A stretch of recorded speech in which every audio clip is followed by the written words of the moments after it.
Yo, what's going on, everybody? Welcome to Tusk Talk with Ty, Monday night edition. Monday night show. We need to come up with a name for this. Monday Fun Day. Monday Fun Day. Says the guy that's been battling like a... It's like Batman. Where is she? Like, where is she? Ready Swear to to me. Jessica texted me that earlier. She's like, where is she? That's funny. What is it? A head cold? Is that what's going on? I got the vid real bad. No, I don't know, man. It's the vid? I'm just joking. No, I took a test. I'm good. Oh, okay. I don't know what it is. Nothing hurts, really, so that's good. Well, that's the good news, yeah. I just sound like a man. I sound like a man, brother. You sound like you belong on a Taylor Sheridan. Yeah, if I mumbled a little more, I sound like Ed Orgeron. Yeah. I don't know about saying what I'm saying, man. What was the farmer's name in Farmer Fran? Farmer Fran and Waterboy. Bobby Boucher. Bobby Boucher. Mike and Monday. That's what Hogging Up says. That's good. Bad. That's not bad at all. Yeah, we need to come up with a name. True. Okay, so welcome everybody. We're a little late. Yeah, we're a few minutes late. I got caught up in town on my way back from the cigar store, picking up some cigars. I got caught up. That's my bad. But we're happy you're here. By the way, shout out to Tusk Talk with Ty Patreon supporters. You guys are crushing it. We actually gained a couple legendary status members back. So shout out to Jeff and Cam. I think Jeff is Feral Hogman in our Discord. So shout out to those two for coming back to legendary status. I try to keep up with that. Patreon does not send me updates like they used to. So I have to like physically go in and check the recent dates. It's kind of a pain in the ass. They used to send me noties, but they don't do that anymore. I don't get emails anymore. I have to. It's like they don't really. They're just like, yeah, man, you got to do it on your own. You got to check on your own. But anyways, I'm happy that they're back, and hopefully, if you're not a Patreon member, you will consider signing up. It's worth it. Patreon chat has been on top of it. Plenty of people in there that have been giving some really good information. So feel free to join up, sign up, join Patreon. Tusk Talk with Ty Patreon. Eric Shout out to coming out hot right quick. Sam Pittman whiff. Yeah, it'd be like that. Yeah, sometimes it do be like that. It's kind of our thing. Shout out to Direct Service Overhead, the Garage Door Company. Same day services, Travis. Quality parts, affordable outcomes, better than best results. 501. Trying to crack this cigar. 244-3667 for the best garage door service on the entire planet. He's got my back. There you Boom. Go. Cameron Gray said Travis looks like he sits in his garage for work. Kinda. Sometimes, man.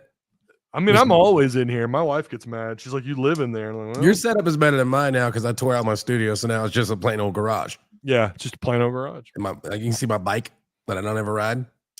Yeah, I think I've got weights over here that I don't ever lift. I think those actually belong to my wife. Do you even lift, bro?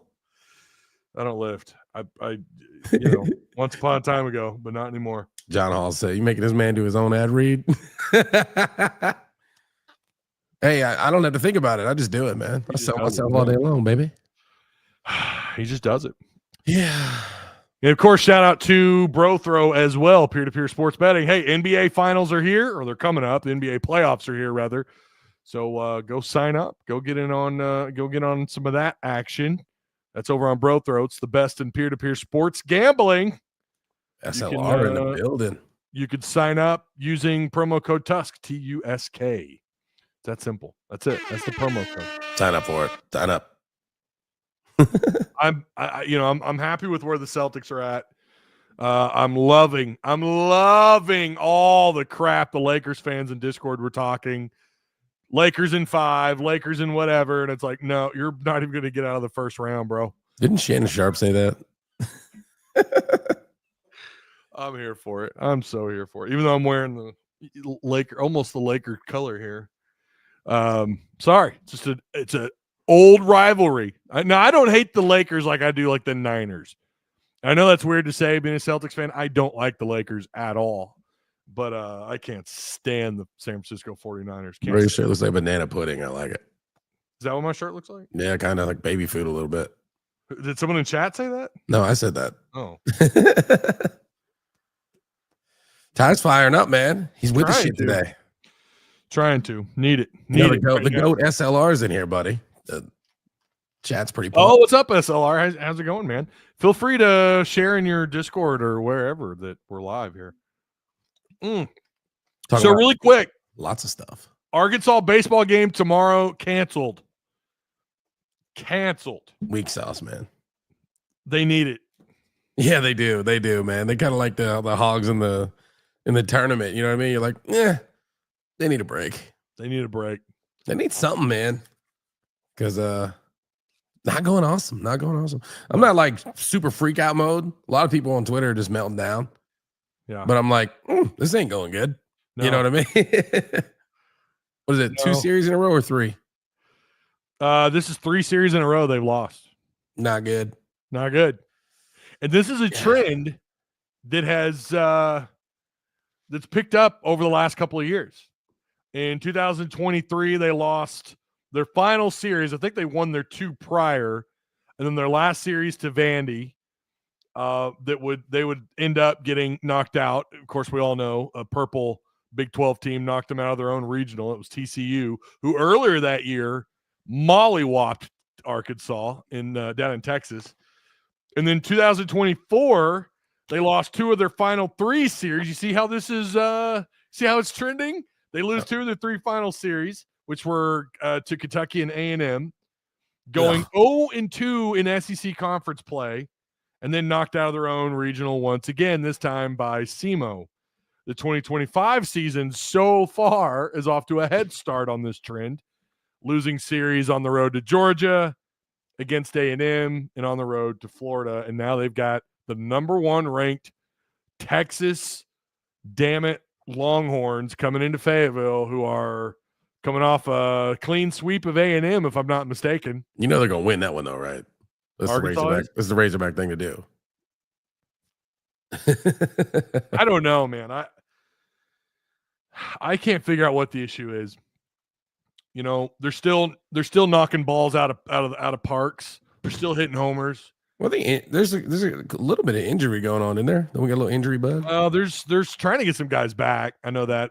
We had a guy hurt last weekend. Yeah, someone did get knocked out. That's right. I don't remember who that was. Someone could tell us in chat. I don't remember who that was.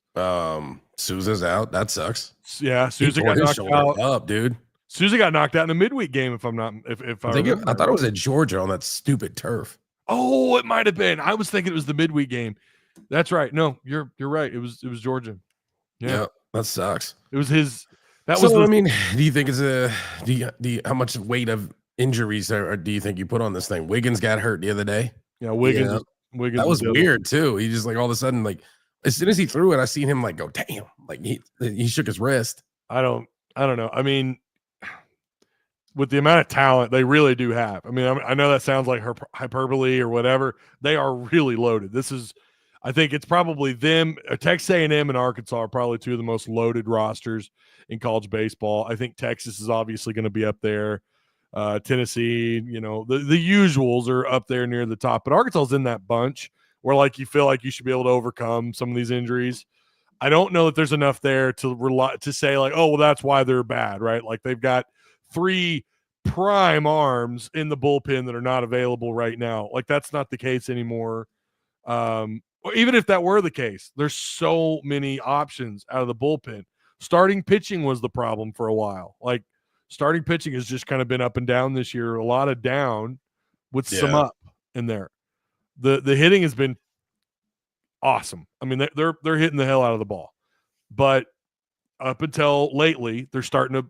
I don't know if I want to call it a slump or not. I haven't looked at all the numbers the last 3 series, so I don't know if it's a slump. You know, if you do it once, it's like a whatever. Twice, it's kind of like okay, well, hopefully this isn't a trend. And then a third game, you're sub like 9-10 hits, you're sub 7 or 8 runs. You're starting to get a little bit concerned about what's going on at the plate. And I know they didn't hit the ball. I don't think they hit the ball very well this weekend. They badly need this. They just need to rest, which is not something they got the last 2 years that I recall going into the midweek, going into their the remainder of their schedule. I don't recall them having a game canceled this late in the year. So this is needed. It's not like football where like, you're dying, you're dying for that bye week, Yeah, I was going to say it's not like baseball is a super exhausting game or anything, except for the pitchers. Yeah, the pitchers are who we need to rest. Yeah, the whole freaking bullpen need to rest. Yeah. So I think that's who this is going to benefit more is some of those guys coming out of the arm. You also don't want them to rest too long because there's such a thing as those guys, but they're going to throw the ball around at practice. We know they'll probably try to do some getting ready for Texas this week. It gives them another day to concentrate on that game or on that series. But Texas, probably some of the best pitching they're going to play at any point from here on out. Like I think they're number 2 in the country in team ERA, and it's kind of crazy how good so far this year they've done pitching wise. I don't think their bats equate to their pitching though, does it? I don't think they're as good at hitting as obviously they are pitching. They're kind of built like I was looking at their numbers, and they remind me of is it Tennessee this year that I was looking at that they were really similar with, like where they had elite pitching, but their hitting was kind of trending down a little bit. I'll pull that up. But yeah, they're for sure they're pitching. They're like a sub. Well, here I'll just pull it right on up here. Pitching wise, earner on average, they're number 2 in the country. So they're a 3.09 ERA. That's insanely good when you consider who they've played. Yeah, in SEC play. Arkansas is behind here. But they're still a top 15 pitching squad. They're 380 on the year.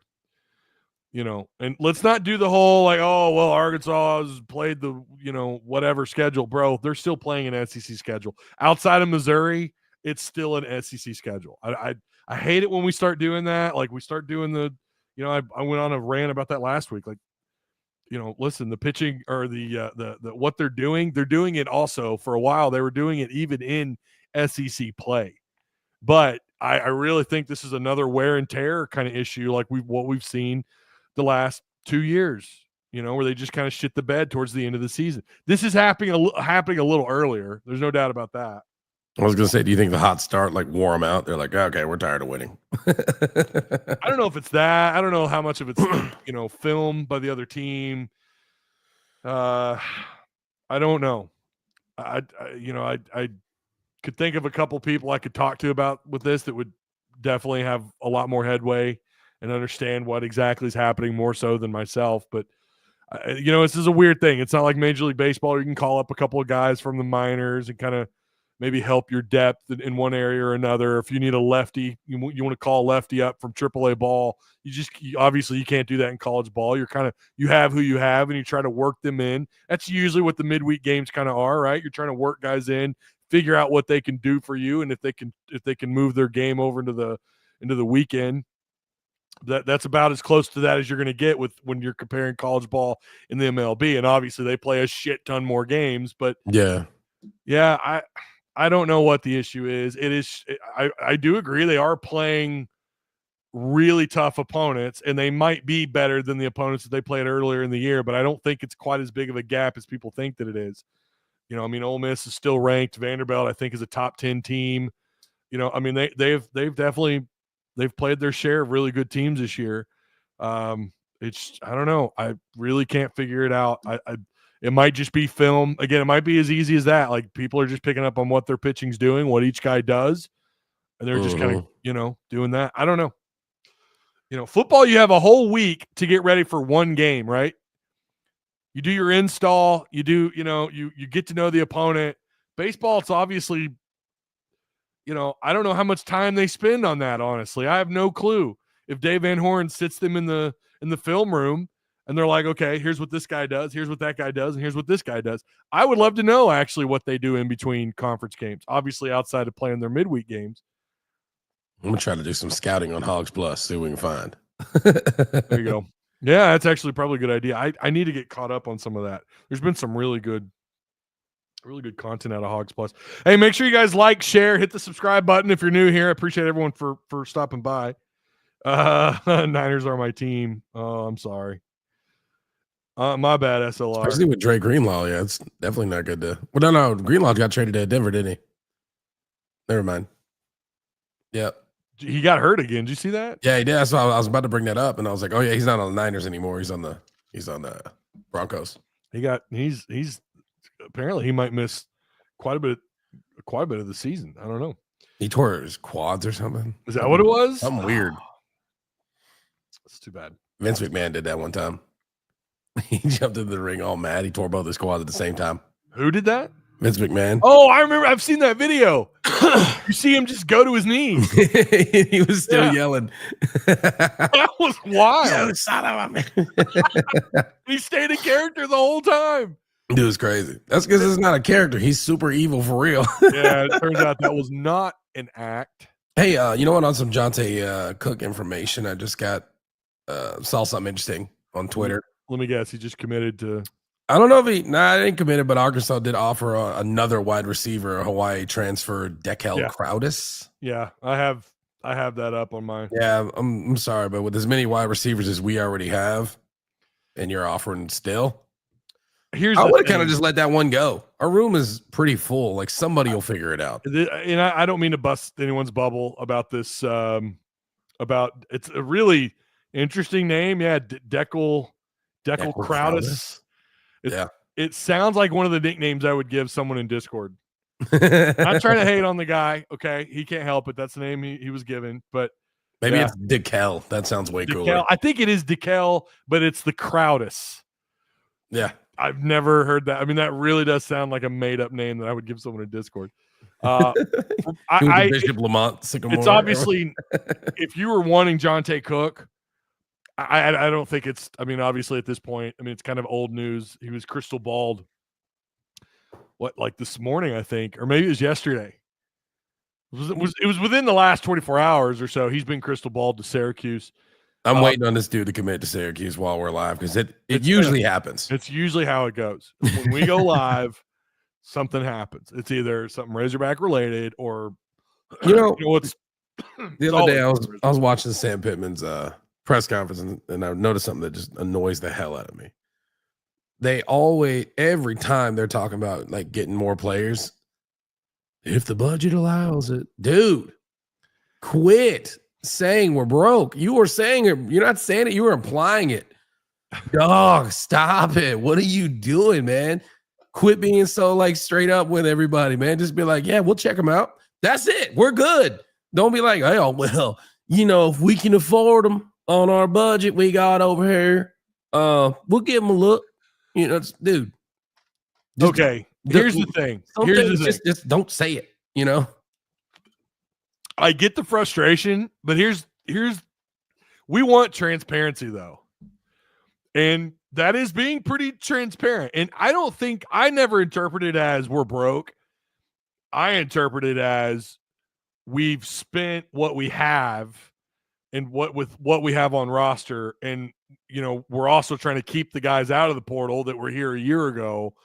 And so if we could stretch it out to these other guys, and by the way, Cook looked good for about a day. I thought Arkansas had a real good shot. And then we remembered that we have to pay players, and that was over. Yeah, and God only knows what they're paying. I mean, let's be real. There's some guys out of the portal that they did pick up that probably got quite a bit. And then you're also, and we're going to talk about this here in a minute, but they're also trying to get some money back. Which is so crazy. When going with my point, what the hell, man? Arkansas is the first one to sue somebody back. You rob from us, we will rob you back. Well, I'm fine with that. I'm good with it. I support. I'm cool with it. It just the optics of our university are crazy to me. Feeling good about football is definitely PTSD. No, wouldn't it be the other way around though? I mean, just thinking about what don't you mean thinking about football would be PTSD though, right, Fish? I would think they probably spent a good little money on Andy Jean though. Travis, we just found your guy. Oh, dude, my God, that's hilarious. I was at that job and I was like, yo, I was like, so anyway. That's the second time that has happened to you. You're a celebrity around these parts, man. That's awesome. You know what? The electrician guy actually got to see the studio. When he told me that, I was like, oh, dude, you want to see the studio? Yeah. That's funny, cool. Camo. Good job. That's awesome. That's I was training a guy and he was like, "What the hell, man?" I was like, "Happens all the time, no big deal." Yeah. Yeah, you got to act like it's just whatever. Yeah. So Arkansas, back to the Johntay Cook thing for a second. So yeah, obviously I'm not, I would say on a scale of 1 to 10, unless something changes dramatically NIL wise. Of course, that's what's going on. We can all put 1 and 1 together. What's been happening the last 48, 72 hours, whatever. It doesn't take a genius, insider, quote unquote. It doesn't take any of that. You know what this is. This is money. However, Syracuse does look like a better fit for him. If you look up what they did on offense, if you looked at how they were a pretty solid team a year ago, I hope I was looking at that. I was kind of thumbing through Syracuse last year, and I always get them mixed up with Illinois because of the colors. Yeah, their colors. It's like Tennessee and Texas. Of course, exactly. Burnt orange, but both ugly. They're both ugly. They're both hideous. I do think he's a better fit for what they're doing at Syracuse. When you compare the two side by side, Arkansas would be the place where I think he would just explode. I mean, I think that's where it would be incredible. I mean, it would, I don't know who to compare him to if you want to make a Jarius Wright comparison, but I think he'd put up terrific numbers at Arkansas. But when you look at what Syracuse did a year ago, again, that could be a better fit, and they're probably more likely to pay up. I mean, I don't know what their NIL situation is, but it certainly seems like something's going right at Cuse. So, and I saw too where there was another receiver visiting them. I think it was either right before Cook or maybe right after. But yeah, Cook has already visited. He's already kind of talked with the media. So right now, I would say if someone, I don't think we have a window yet for when he's going to commit, but I just wouldn't I would say on a scale of 1 to 10, it's probably like a 4, maybe not even that high. I was going to go like 3. Yeah. We're screwed as usual. Moving on. I don't know if you're screwed. I wouldn't go that I don't think we were screwed with or without. I mean, either way.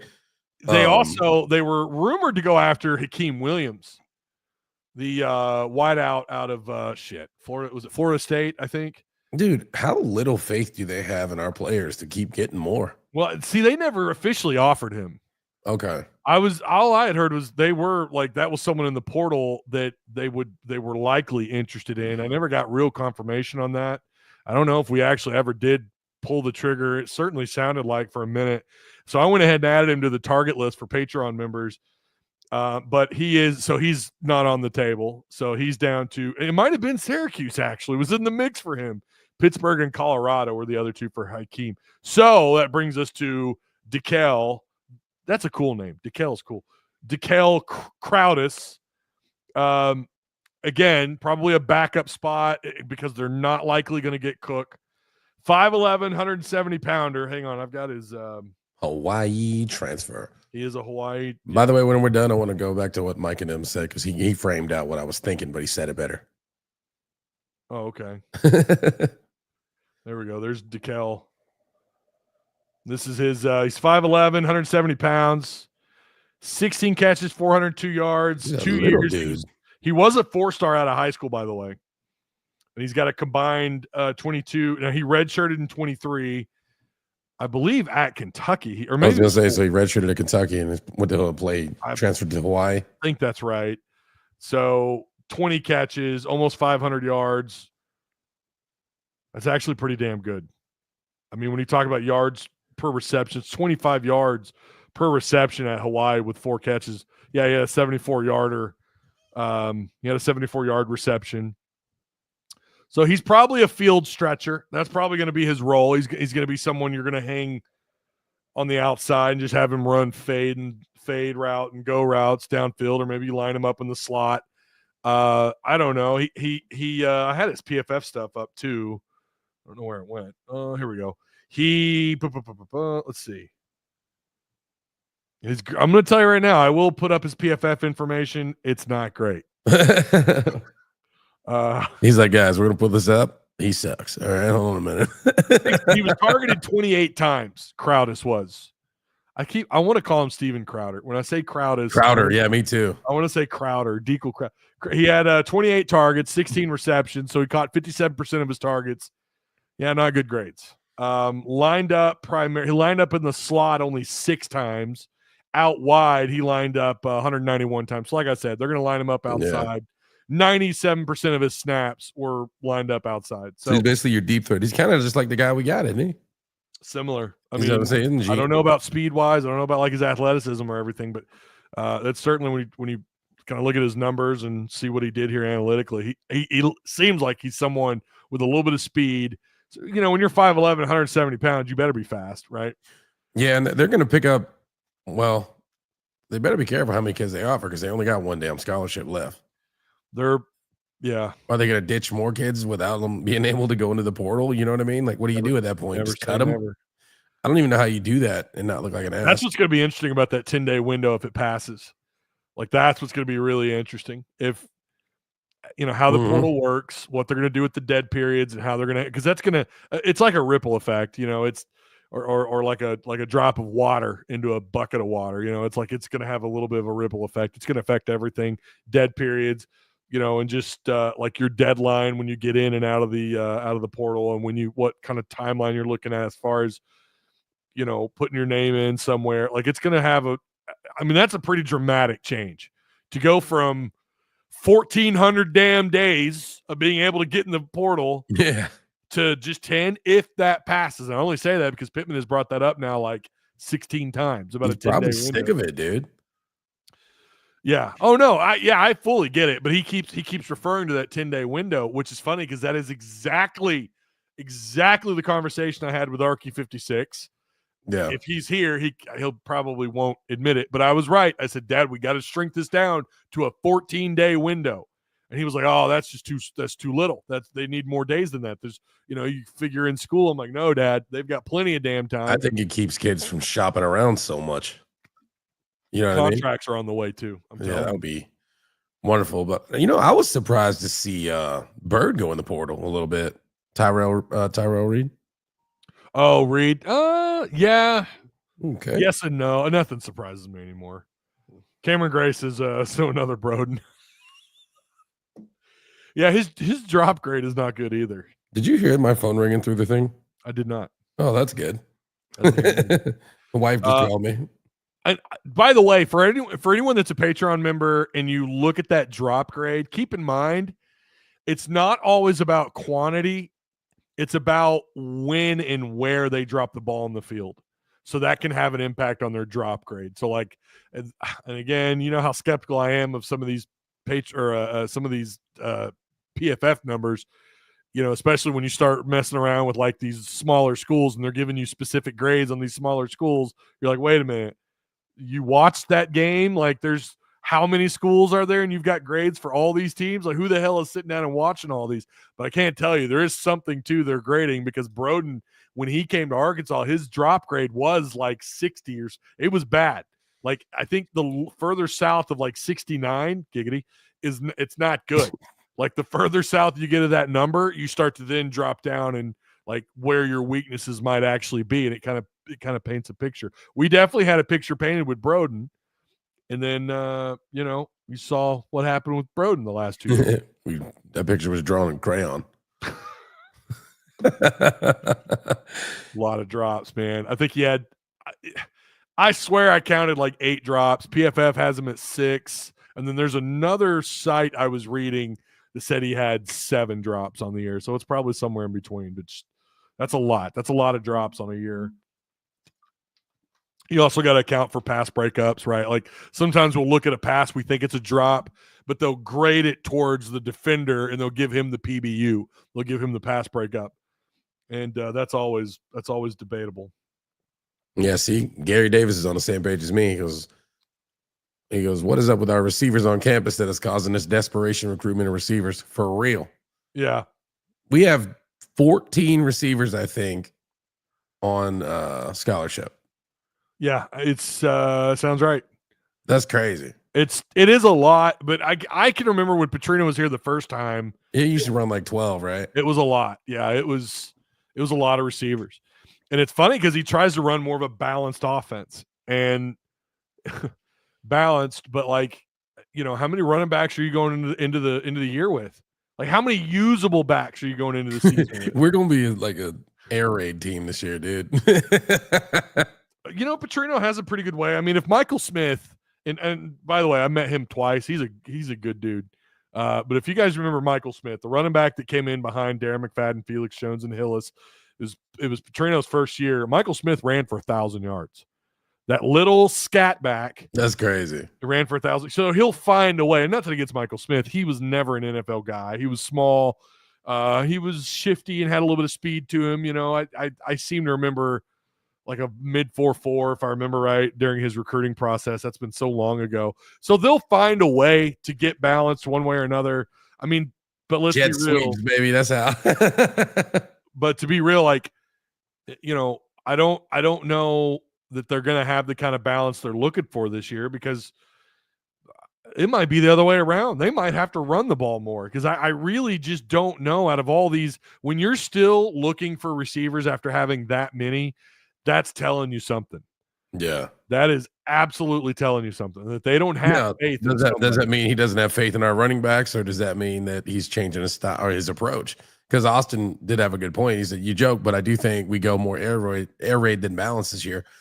You know what I mean? Maybe we do go super duper pass heavy. I'd be cool with that. Those are exciting to watch. Maybe. He's never really done that. Like, that's never, everyone thinks he throws the ball 60 times. That's because all the highlights, you know what I mean? Yeah, he's never really been, it's never been an air raid. Just because you throw the ball a lot, that also doesn't make you an air raid offense necessarily. Well, you know what I'm saying, though. Just no, I'm talking to Austin. I hear what you're saying. King Command, yeah, man. That's guy. I got beach tires on that thing. You're looking at my bike. Oh, is that what it is?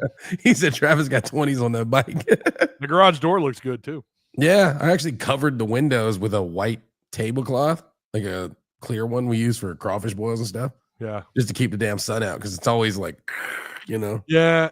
I cover mine up. I've got a film over them. I went with that modern look, the garage door that you installed with direct service overhead. It's called Mosaic.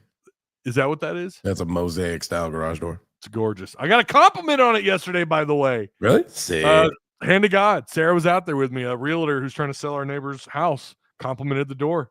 She was like, "This is a gorgeous door." I was like, "I know." I picked it out and my boy installed it. Fire. I was going to hand her a card, but I'm out of business cards. It's all right. You don't operate. We don't need them up here anymore anyway. Yeah. We've merged. Gary Davis says, I remember when we played Childs, Adams, and Wright all game and throw in Kobe Hamilton, tip the scale. We didn't have 14 receivers then. Yeah, exactly. They had guys you just don't remember. They had a lot of guys on the back burner. I think about every year he was here, they averaged, it had to be 10 or 12. It was a lot. Ty with the Mosaic. Sounds expensive. It was expensive. That door's Ty got like a Cadillac garage door though, bro. Like, we got a really nice door we put in there. It was great. I'm loving it too.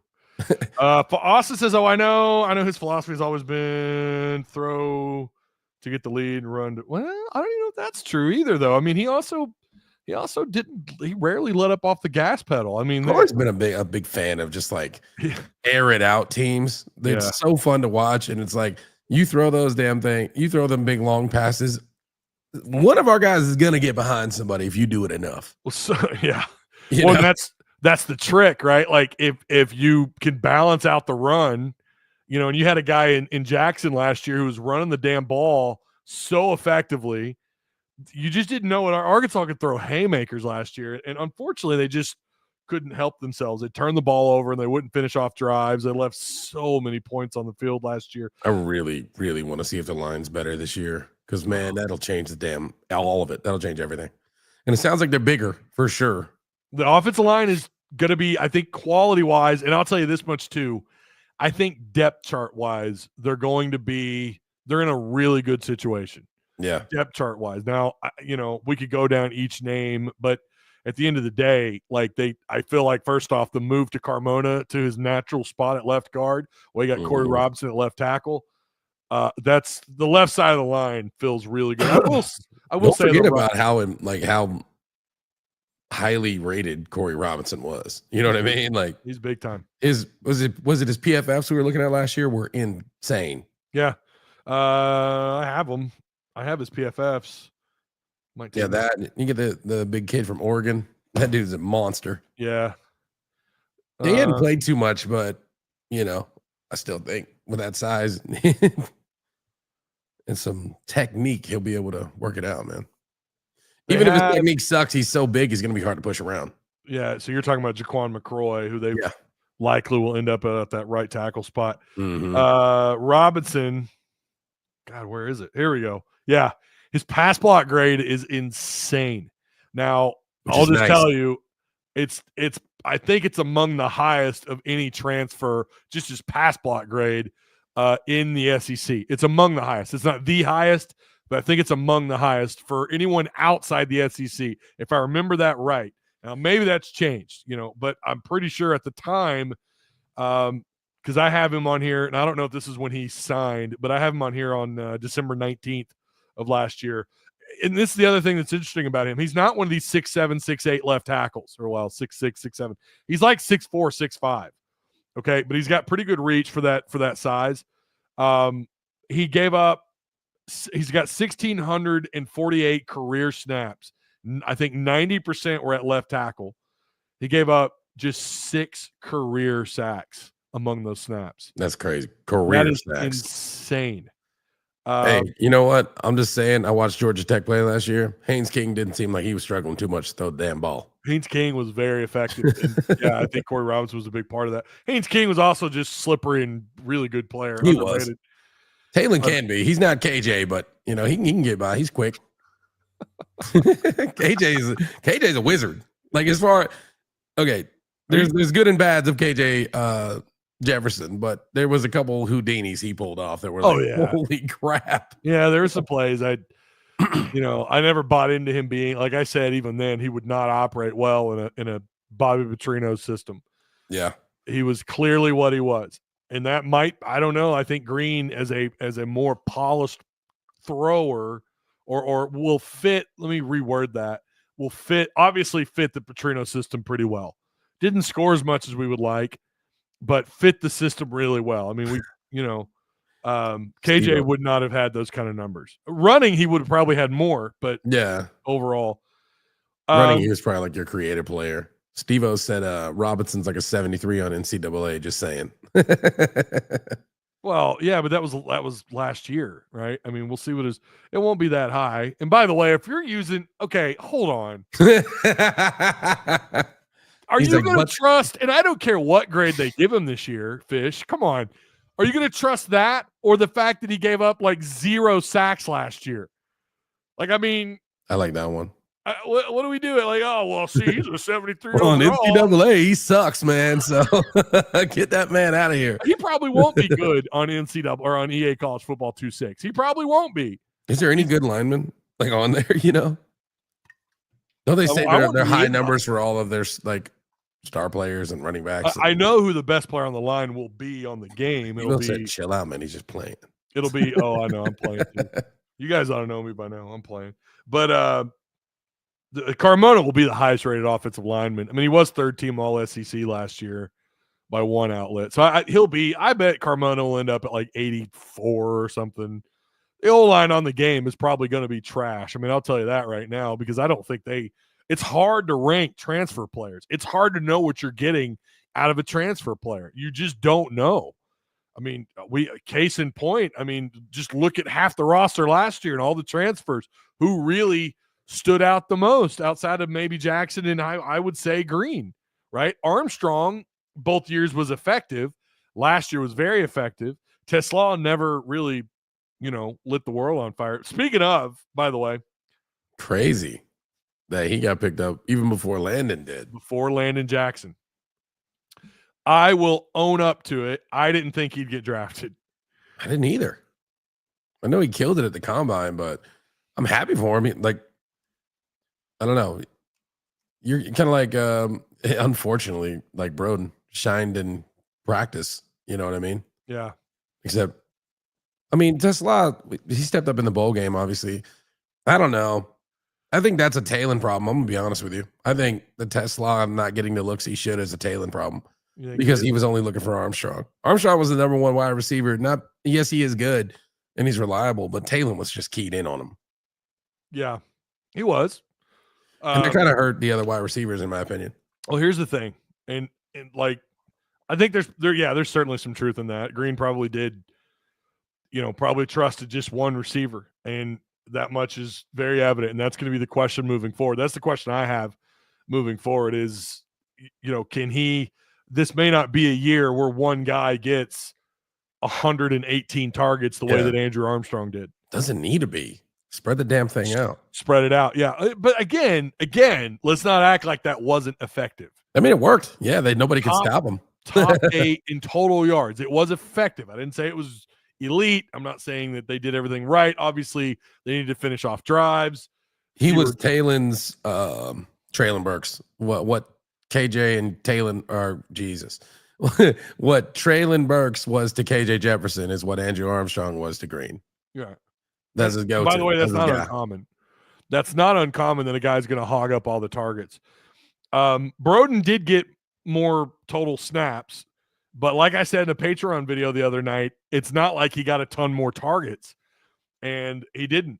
Broden ended up with 44 total targets. Tesla had 36. That kind of goes to King Command's point. He actually said disagree with that.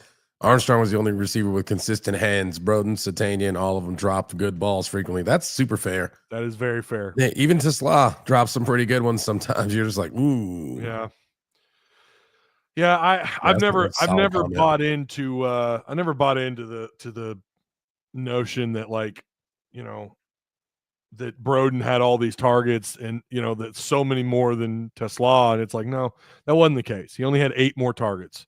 And it felt different, like he did, though, man. Yeah, it felt it, but reality, facts don't care about your feelings, Travis. Right. The reality is he only had 8 more targets. Crazy. So 8 more drops. The point that I made in the video was that he was too involved with the offense. It wasn't that he had more targets necessarily. It wasn't just that. It was the fact that he was too involved in the offense. But Tesla, and again, he doesn't grade either on PFF. Now, you got to remember, PFF is looking for specific things when you're talking about grades. Where he did grade out the best, though, among any receiver on roster is drop rate. He graded out at an 88.6. And he had just, where is it? Where's his total drops? He had 0 drops on the year, according to PFF. I thought he had at least 2. I thought he had like 1 or 2. Yeah. And again, you'll probably, if you go back and watch something on tape, you'll see if a player is involved and they disrupt the reception, then they give the player the credit for the pass breakup and they don't count it as a drop. And that's fair. You know where you do got to give credit to Broden at least is him apparently getting enough of a gap for Talon to go, okay, that's it, right? Getting enough separation. So maybe that was what he was best at, was getting some kind of separation. Yeah. You just couldn't catch him. A lot of Tesla's throws were, it seemed like there was someone always covering him. Like there was someone always right there. You didn't see a lot of separation. And I'm not saying that's all of his throws. Something I noticed in camp too was he never got open, like not easily. Yeah. You know what I mean? Like I say never, rarely. Whereas guys like Broden, Centennial, and Armstrong were cooking. And now we know why. Secondary, once again, pure garbage. Yeah. So Mr. DC has a pretty interesting thing. He said, crazy, he got drafted, but Armstrong got a free agent deal. I think there's 2 factors to that. Number 1 is his size, and number 2, I think, is his age. I think Tesla is a bigger, stronger dude, and he's younger. You know what I mean? Is he that much younger than Armstrong? I'm pretty sure. Armstrong's like a 6-year receiver. He is a veteran. I'll tell you what helps Tesla, and I think this is going to be the case. Maybe I'm wrong. I don't know. He does a bitchin' headstand too. Well, that helps. Helps in Detroit. Tesla. If you look at his draft grade, it wasn't like alarming. It wasn't like, oh my God, it was good. It was, if I could pull it up on screen, I'll show you guys. Boop, boop, boop. I mean, I know some of you've probably seen it, but There it is, Isaac TeSlaa. Here's his draft grade. Okay, now his athleticism is insane. But his actual total score ranked 28th. We need to pull up Armstrong's after this. Yeah, I'll have to find it. The athleticism is off the charts. And this is the point I'm going to make. Now, his production, again, you cannot hold that against him necessarily. Now, I'm sure they watch plenty of tape, and they're not worried about the production part. I wouldn't look at this on a lot of players. I wouldn't look at production and go, well, there you go. That's all he is. That's not fair. I'll tell you what helps his case. Detroit in that offense, he could line up at the slot and be an absolute beast. 6'4", 214 pounds. We know he's got reliable hands, pretty good long arms there. Combined with that athleticism, he is a monster slot player for Detroit. I think he fits that scheme better than he would in Arkansas scheme. I don't think he fits. Petrino typically likes shorter, fast receivers play the slot. If you go back to Joe Adams, Jarius Wright, Raylan Sharp. Yeah, exactly. He likes those fast, speedy guys to line up at that slot spot. I think it just might have been a fit issue with him here.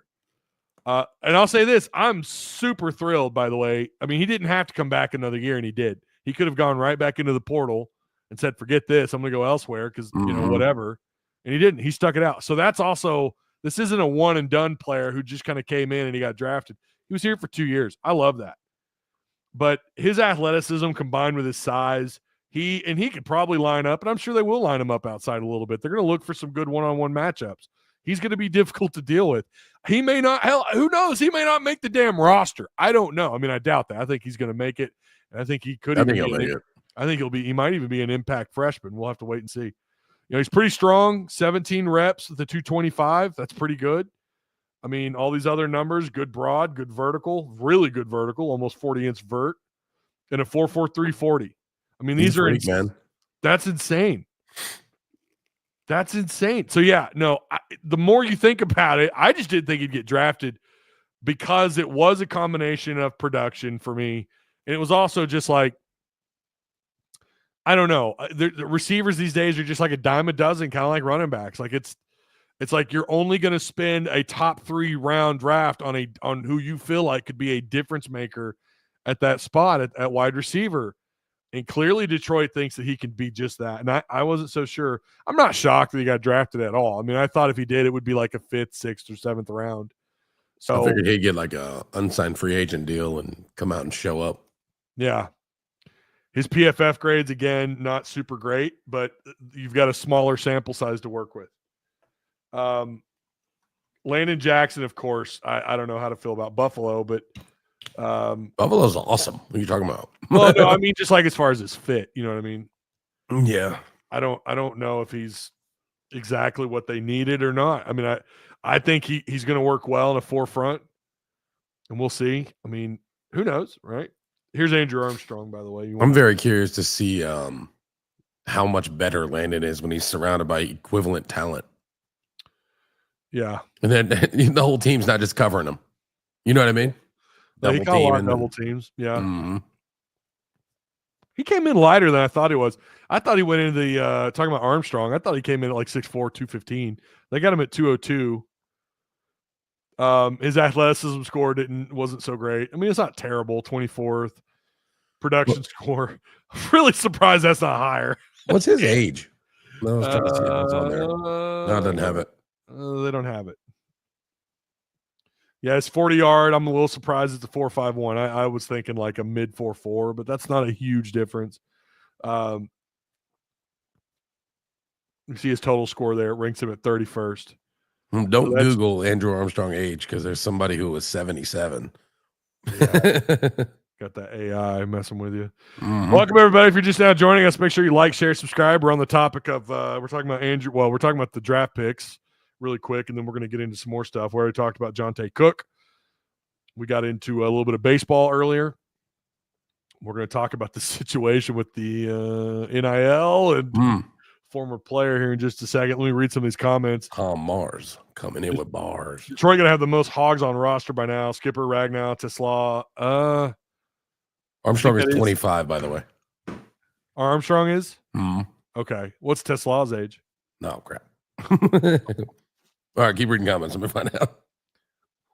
I think you're right, King Command. I think that's who was it that had like Washington at one point, the Commanders, aka or formerly known as Redskins.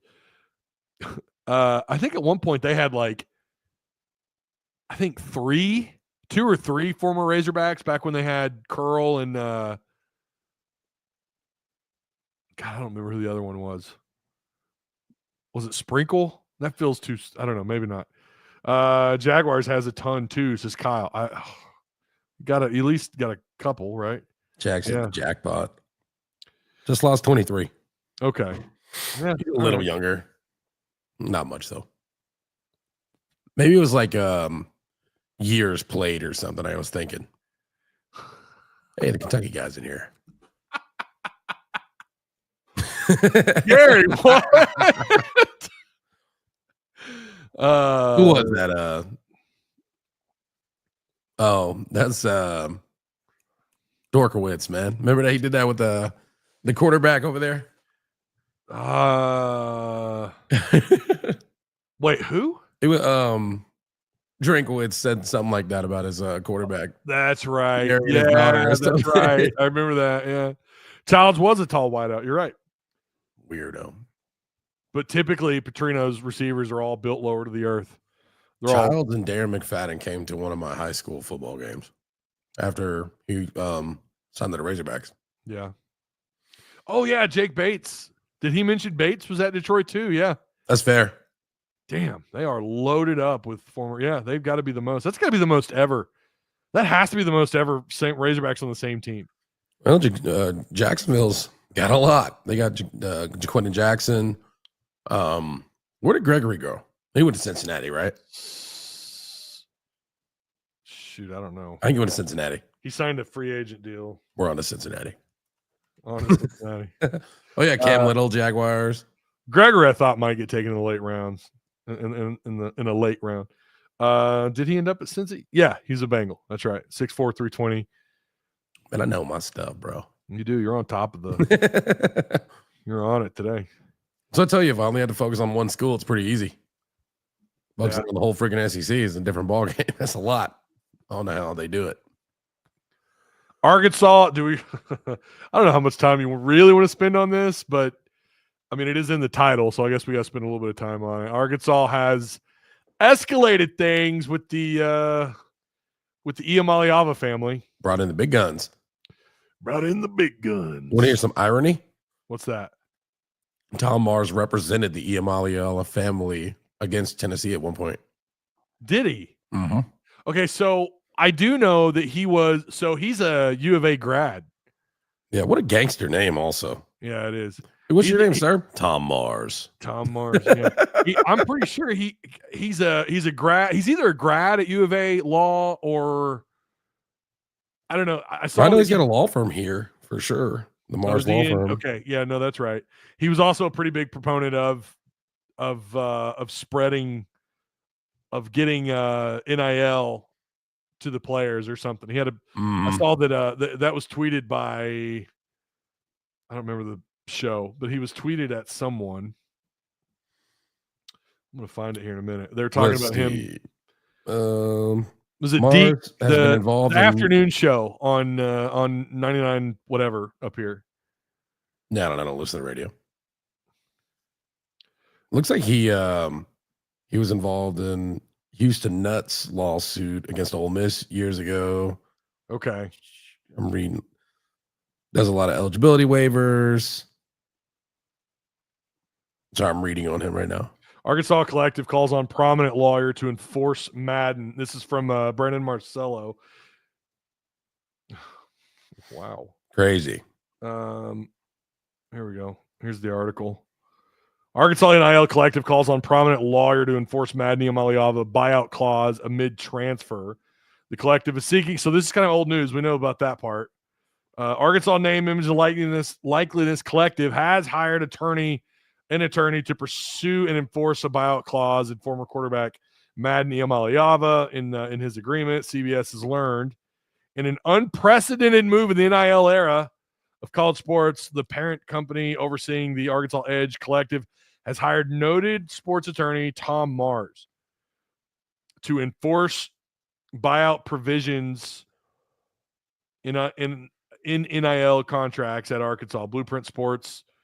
Yeah, that's right. Blueprint Sports. I remember we talked about them a little while back. I think they know they got something because, and also like on as far as like Tom Mars statue, bro, Wally Hall called him the Tom Brady of lawyering. Yeah. You know what I mean? Like, that's crazy. There's someone else that tweeted out that he doesn't take cases. I don't think it was He's gonna lose. Yeah. I don't think it was Brandon Marcello. I don't remember who it was. It was a media member. It though. Maybe it was Aaron Torres or somebody like that. Someone tweeted that he doesn't take on cases he's not going to lose. Now, I don't know his history. I don't know how successful he is at litigation, but Transplanted Texan said Tom Mars is Calipari's attorney also. There you go. Nice. Very well connected. The other, by the way, we know the other player, by the way. The two former Arkansas players targeted in the initial legal efforts are Iamaleava and former receiver Desmond James. Nobody should be surprised at that. Sources told CBS Sports a meeting between Iamaleava's representatives and Blueprint Sports legal team is expected early this week. I can't pronounce that last name. Darren Heitner. Sure. The attorney representing James told CBS Sports on Sunday, however, that the buyout clause is unenforceable. Unenforceable. Did I say enforceable? You said unenforceable. Unenforceable. I got your back. I actually was listening to Trey Biddy earlier, and he kind of dove into that Desmond thing. He had some pretty fair points about it. He said that I guess Desmond didn't take the money or something, but they're going after him for something. And I'm like, ooh, all right.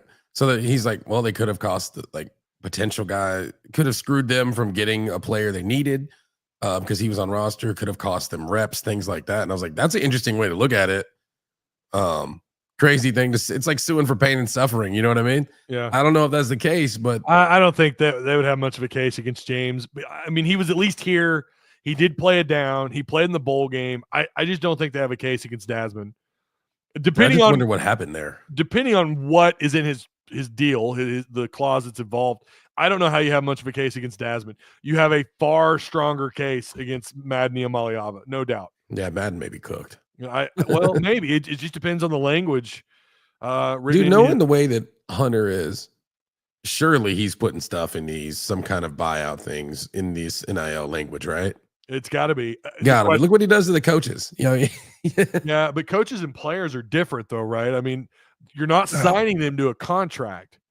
So True. Again, it's going to all come down, and that's what a coach has, right? A coach is going to have a contract.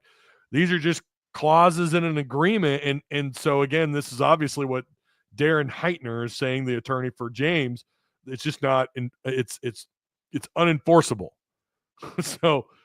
I don't know what they have, and that makes me wonder if this does go to litigation, if they don't settle outside of court. And again, I don't know, like, is this different than just like suing? Somebody said they think UCLA would settle, and I was like, okay, that's weird. But if they're paying on behalf of the, I say UCLA would settle. UCLA.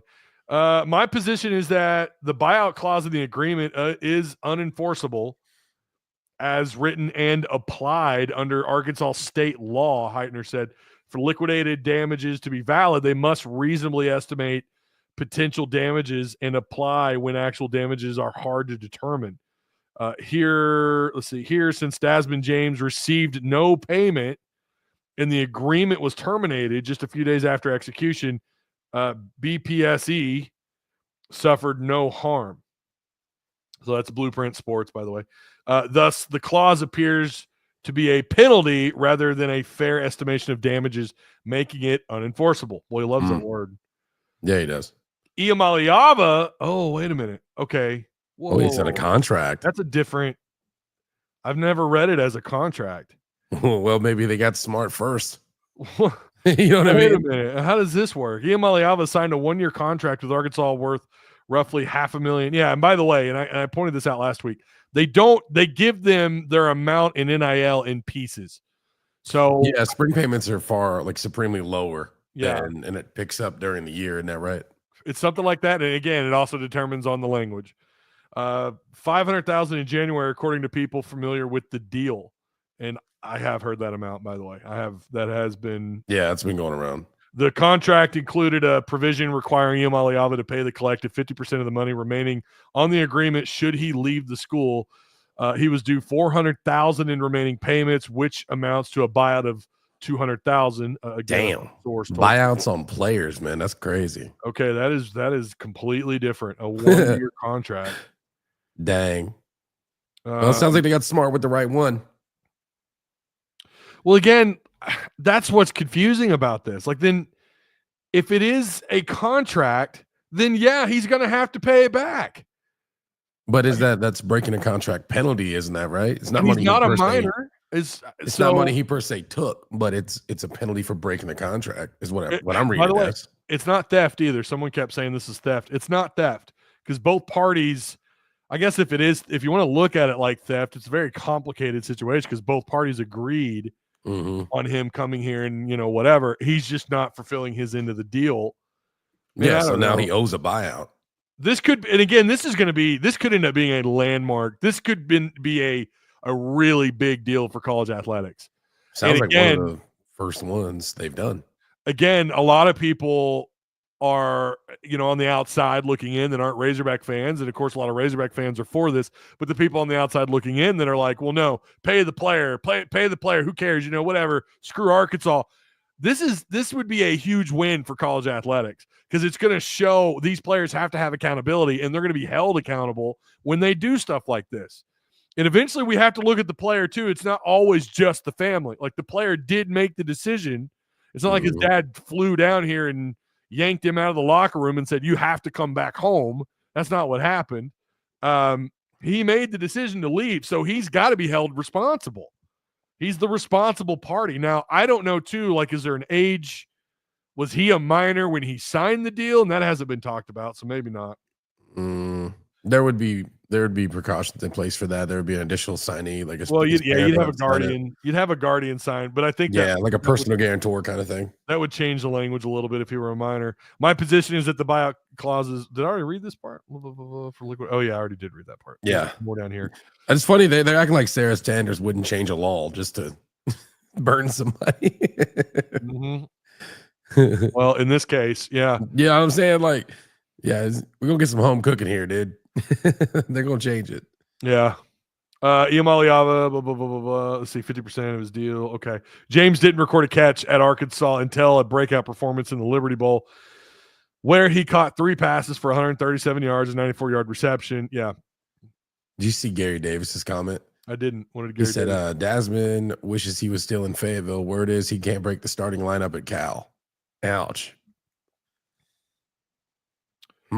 Oh, really? Yeah. Cal in California. I haven't kept up with his situation. I haven't either. There. I pretty much erase them once they leave. I'm like, yeah. Once they're gone, I'm like, all right, see you. I mean, I might kind of poke my head in every once in a while.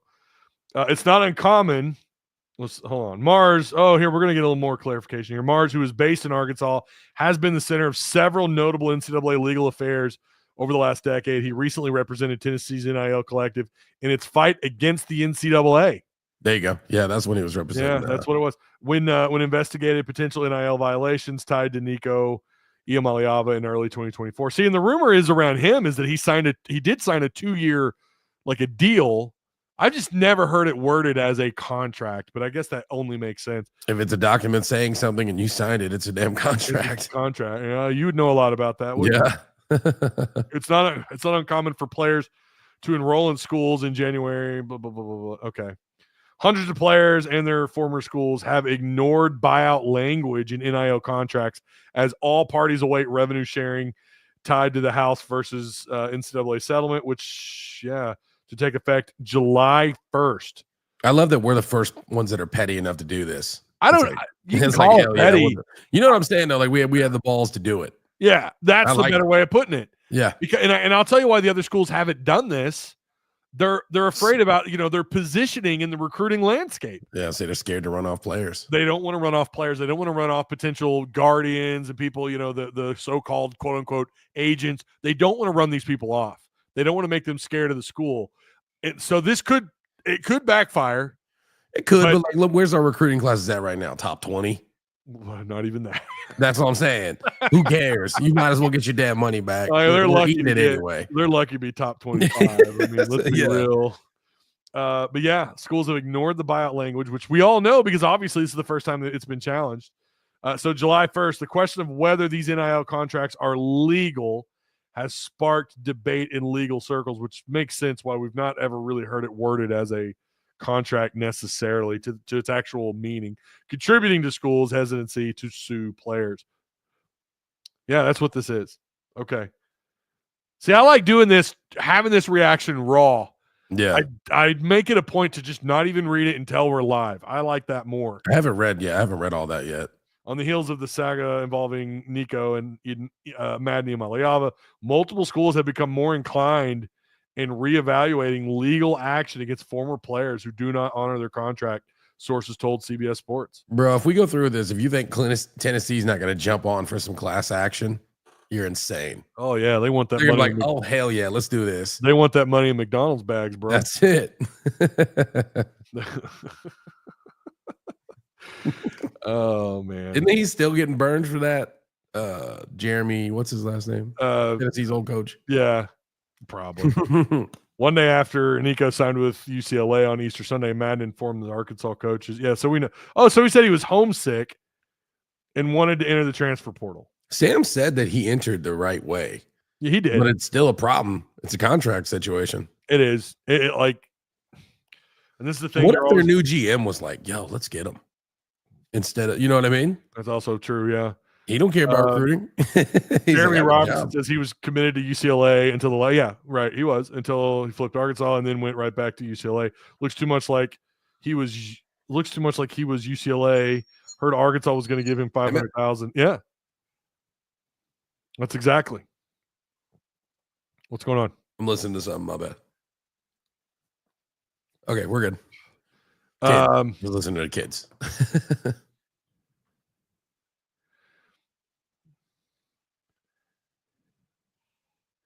He signed a what? NIL contract. Yeah, well, there you go. Sometimes when you read a lot of that language, though, they sometimes there's they don't want to use that word. They don't want to use it. And now we kind of understand why a little bit more anyways. Appreciate everyone who retweeted, by the way. Brady Lewis, Austin, Unbiased Brim, Legends, Arkansas basketball scholar, Pig fan. Appreciate that. Make sure you guys follow Tusk Talk with Ty and follow my boy here who does the sick thumbnails, by the way. Oh, you know. Oh, dank. This whole thing, you know. Yeah, right. Yeah, so I am very curious to see where this ends up for the Iamaleava family and where Arkansas takes this. They could be like, there's going to be a documentary. It's going to happen. Hell, it's probably happening right now where they're covering this very thing. And dude, I hope so. I want to see it. Arkansas is the first school to stick their neck out. I love it. I mean, it's going to be a win for college athletics if something comes from this. I'm just worried that something like this is, if it's being like they're getting sued, I guess that is the right language. If that is the case, this could be settled out of court, and I don't know how that works. Like, I don't know. I'm not familiar with the litigation side of this stuff. I don't know what would be next. You know, if they did settle outside of court, then what that means, I don't know. I think they'll settle. I think it's going to be the first NIL buyout in college history from another school. Think about it, man. If you're going to be first at something, you know. I'm just saying. You think about UCLA can be like, we'll just take care of it, and they'll pay a buyout to steal a player, and then here we go. Now we've started that, and then it'll be a little harder for these schools to poach so much. To be honest, hopefully so. That's the other thing that's got to come along with this is the tampering stuff. That has to be, it's got to be dealt with. I mean, it is bad. It's really bad. And it's still bad. It's crazy right now. It's, you can tell, you know, you have a pretty good idea when a player hits the portal, and then hours later commits to the school. Like, oh yeah, nothing to look at here. Literally, this Madden thing happened within 2 hours. That is crazy. I couldn't believe it. I was like, what? Yeah. We were talking about where he might go, and I was like, UCLA probably. And then you were like, UCLA probably. And then sure enough, he comes up with this commitment thing. Right. He's already got pictures taken. So he was good to go. That all happened again. It always happens when we're live. We need to check on some commitments while we're live. That's actually fair. You know who I'm surprised didn't leave is his buddy, Brown. Well, I'm very surprised he didn't Brown. Jace Brown. Yeah, I think he could. I thought the portal was closed. Well, maybe it is. No, I think you're right. I thought it was you couldn't declare for a new school. You could go into the portal at any time. No, you're right. Yeah, because it was midnight at Friday. That's right. Yeah, I think it's closed. He's screwed. Now he's just stuck here. Yeah. But it just depends because he's a good player. He camped really good. He camped really good. That was a good get for Arkansas for recruiting. That was a really good get. He's I hope he shines here and he decides to stay. You know what I mean? God only knows, right? I mean, who knows long term what he does, but yeah, that was a good nab. I mean, he's gone in and to these camps. Apparently he was going in on 7-on-7 camps and he was uncoverable. Which, and by the way, before people are like, oh, well, yeah, see, he landed at Arkansas and he never got that 4th star. Bro, he was doing these camps, dominating and still not getting a 4th star. So I don't know. I kind of thought everything I was reading about him, he might get a bump in ratings, which could still happen. I think there's still, well, maybe not. Well, he's 25 class. It might be done. They do this weird thing, though, every once in a while. It seems like they'll go back and they'll relist players, which they have done before. Pretty sure Rivals has done it. They've gone back a couple of years later and they changed their rating. Speaking of ratings, holy crap. Did you see this On3 joke that happened today? Wait, the what? The On3, they re-ranked the class, I guess you could say. Okay. All right. So I'm going to go over a few things. 24/7 has Darius Acuff ranked at number 5. ESPN has him ranked at number 7. You see his JC Hoops posted this. Yeah. Rivals has him 13. His average is number 8. On3, 21. Malik Thomas, 23. Come on, man. Well, that's just power rating, though, right? I don't know what ratings it was. Maybe it was, but they have like Ament 2 over Boozer and somebody else, and it's just like, what are y'all doing over there? Yeah, I don't look too much into those. I'll be real. It's crazy that you wouldn't have Acuff higher. You wouldn't have either of those guys higher. Yeah, that's silly. I thought you were going to talk about the Shedeur Sanders prank or the prank. Oh, that was, man. Okay. Initially, I thought that was kind of funny, but the longer it went on, I was like, that's kind of messed up, man. You know, I mean, at first it was more players too. They did it to 2 or 3 players. They did it, yeah, and they're Ole Miss kids, by the way. Of course they are. I hope I'm not. I'm pretty sure the one because he's the son of is it the defensive coordinator for? Yeah, for the Falcons. Holy crap! His dad's like, I'm so fired, bro. Like, I would be absolutely furious if my kid did that, dude. Oh my god, I couldn't imagine. All to be a jackass, and they recorded it. That's how dumb kids are these days. Yeah, they recorded it. They wanted a little bit of They wanted that. What do you call that? Publicity. Yeah, they wanted some publicity. They wanted some shine. I did see a funny stat on speaking of the draft, Quinn Ewers. He's made $800,000. If he'd have stayed in college, he'd have made $8 million. Really? Mm-hmm. On Quinn Ewers? Yeah. Yeah, he got picked late, and it was like the 6th or 7th round. He got picked pretty late. But I think he's making $800,000. Oh yeah. He got an offer for $8 million. Yeah. It was floating around to go to. I think it was where was it? Ohio State or somewhere like that. No, because he had hit Ohio State for money already. It was somebody else, but it was like $8 million. Yeah. Here's the On3 2020. So you said this was fake? No, it's not fake. Oh, it was just crazy. They're re-ranking them all, and they're so low, but comparable to every other. Yeah, comparable to every other one. they have the guys that are going to us so friggin' low. They got them in the like not even on top 14. It's like 21 and 23. Yeah, look at Pinto down there. Go down. Yeah, this list is obvious troll. Yeah. Yeah. Incredible. I think we're fine. I'm not worried about what. No, I'm not worried about it at all. I just think they're stupid. Yeah. Which is crazy because I do a lot of on-3 stuff when we're on here. Yeah. And I'm looking it up. I'm the on-3 guy. And then all of a sudden I'm like, oh, okay, you guys suck. Got it. What is this? Y'all seen the Toronto Argonauts? I did see that, actually. I didn't see that. No. They put them on the negotiation list. I'm going to say this about that. You know, get ready to learn French, buddy. What's his name? Colin Cowherd put out a video today talking about the situation with Shedeur. And he was talking about Dion.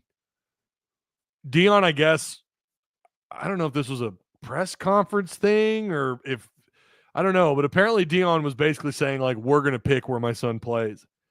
Oh, yeah, I saw that. Kind of going off about that. Like, we're going to pick where my son plays. I think some of this stuff stacked up against him, but I'll tell you, I can't believe Mel Kiper's not outside his house right now. Like, I wrote you a poem, Shedeur. My God, that guy. Kiper had a meltdown, dude. That was crazy. He loves that guy. I don't know what to make of him. I never thought he was I didn't think he was a top 10 pick, but I to see him slip as far as he did. I mean, it's very clear that what you do in those interviews matters. And I brought this up. No one caught it in Discord, but I brought this up and I said his interview must have been worse than Ryan Mallett's. Ryan Mallett, during his draft process, I remember because I watched every bit that I could because I thought for sure Ryan was going to be taken in the first round. I mean, this was a big-time talent.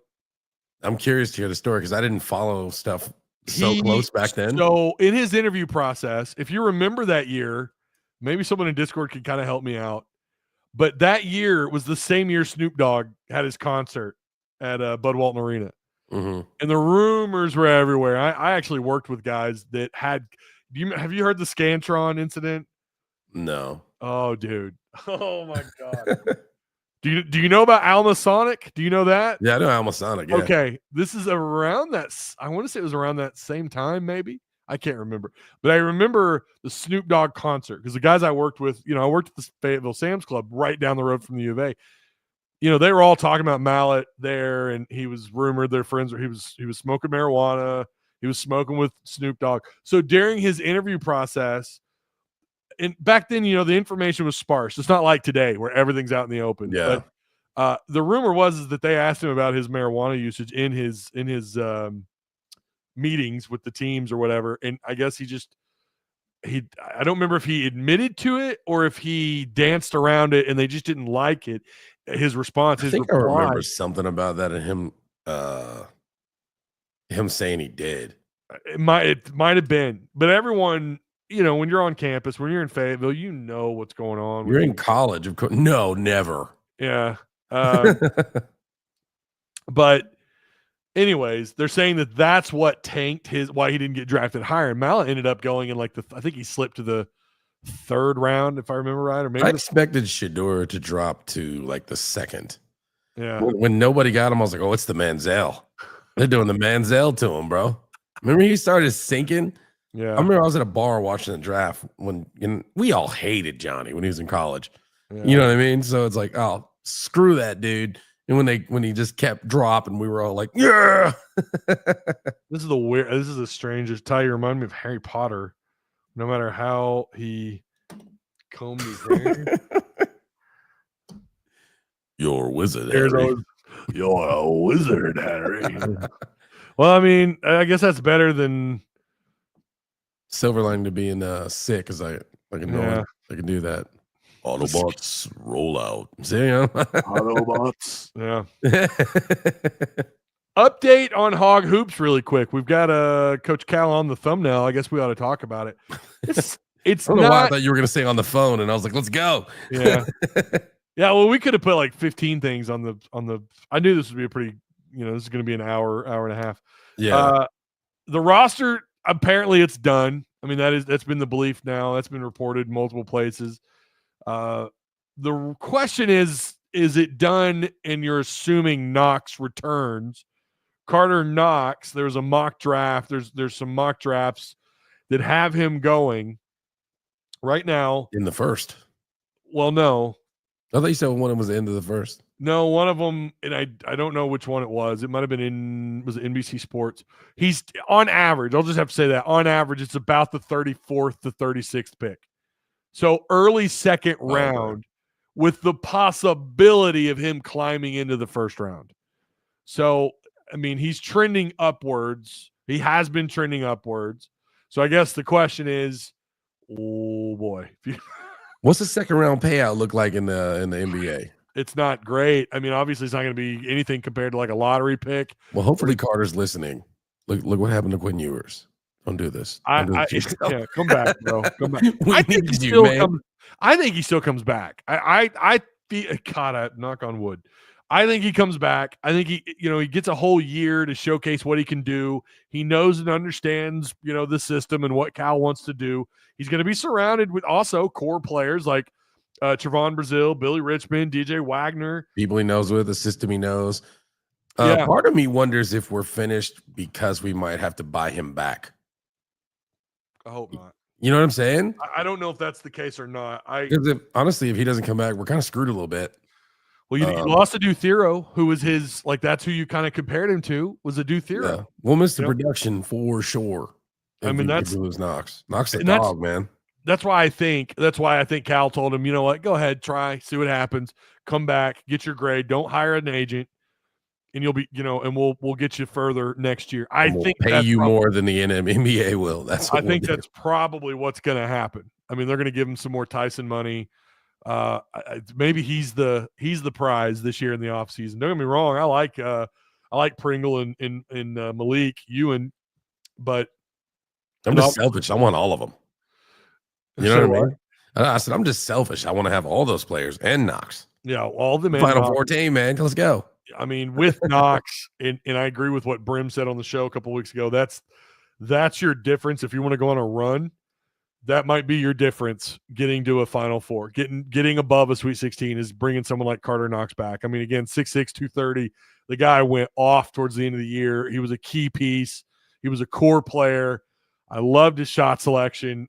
He kind of had it all and had a little bit of range to his game. Could finish at the rim. Could do it all, man. And you love that size, right? So I mean, with those guys, with the core players back, with Knox, with the newbies, and then with guys like Acuff and Leak and Sealy, it just feels like, damn, here we go again, another complete team. I don't know how many years in a row I've said this is a Sweet 16 Elite 8 caliber team. Even last year when they, Must threw in the towel or whatever the hell happened, that was still a really good roster. And then you fast forward to this year, it's the same thing, but obviously you feel better about what's going on with Cal and don't think he would duck Arkansas, the way Must did his final season here. I don't think that would happen, but they're in a really good place. Even now, I think that's still a really good roster, but Knox is a must to bring back. He's a must. Still think he'll come back, man. I think he will. Yeah. Fishman says we really needed a mint. A mint would have been nice, no doubt about it. Would have been a cherry on top. The shooter, man. That combined with Knox, and I don't know how all that works, but with what you want to do with your roster, we know they're guard heavy, but they're in a really good spot. Yeah, right, John. I know. No matter what I do, it's my beard, it's my hair, it's the way I sound. It's always something. All these chicks complaining about, ooh, this guy said this about me online. He's a creep. Try being fat and hosting a sports show. Like they're gonna talk about your hair, your weight, your beard, your shirt, your whatever. You what? You what? Let's see. Big KG says middle of the second round's about $2 million. That sounds about right because it starts. He probably made that last year. You know what I mean? Dip. Maybe. He's currently projected around 580 at Arkansas. They'd have to bump his pay 4 times to compete with that type of money. I mean, so does the profit sharing, I guess you could say, with the Does that kick in for basketball as well? I think so. July 1st. Okay. Well, they can afford it at that point. You're better off. Everybody's going to be asking for raises at that point. That's going to be the trick, isn't it? Like once this goes through, everyone's going to be asking for raises. And how do you keep everybody happy? How do you keep them out of that? Assuming we're going to have a February portal, by the way, or December spring portal. We're going to get another one. Basketball? Well, both sports. I think what I mean is the portal, if they make any changes, it won't be until the following year. Oh, okay. You see what I'm saying? Like, I don't know that they're going to kick those in the next semester. Maybe I'm wrong. Maybe they will because it's a new calendar year. But then we got to remember these schools go by the school calendar year. So when they make changes, when they implement changes, it's always the following year when those changes get implemented. They have to. So, I mean, maybe I'm wrong. Maybe they do. Maybe they are like, forget it. We're just going to change it. And that's just the way it is. But I feel like with most rule changes, especially with the portal, it always took in effect like the following season. It's like, hopefully that happens, this year for football, because that would be a shit show.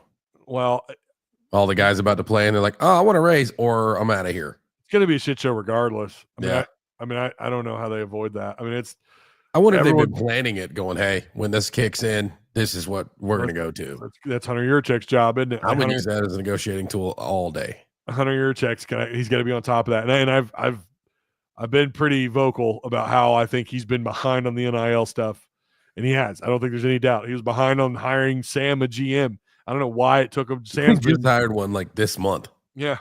Which is crazy because I remember when NIL initially came out, they were kind of on it, and then it just stopped.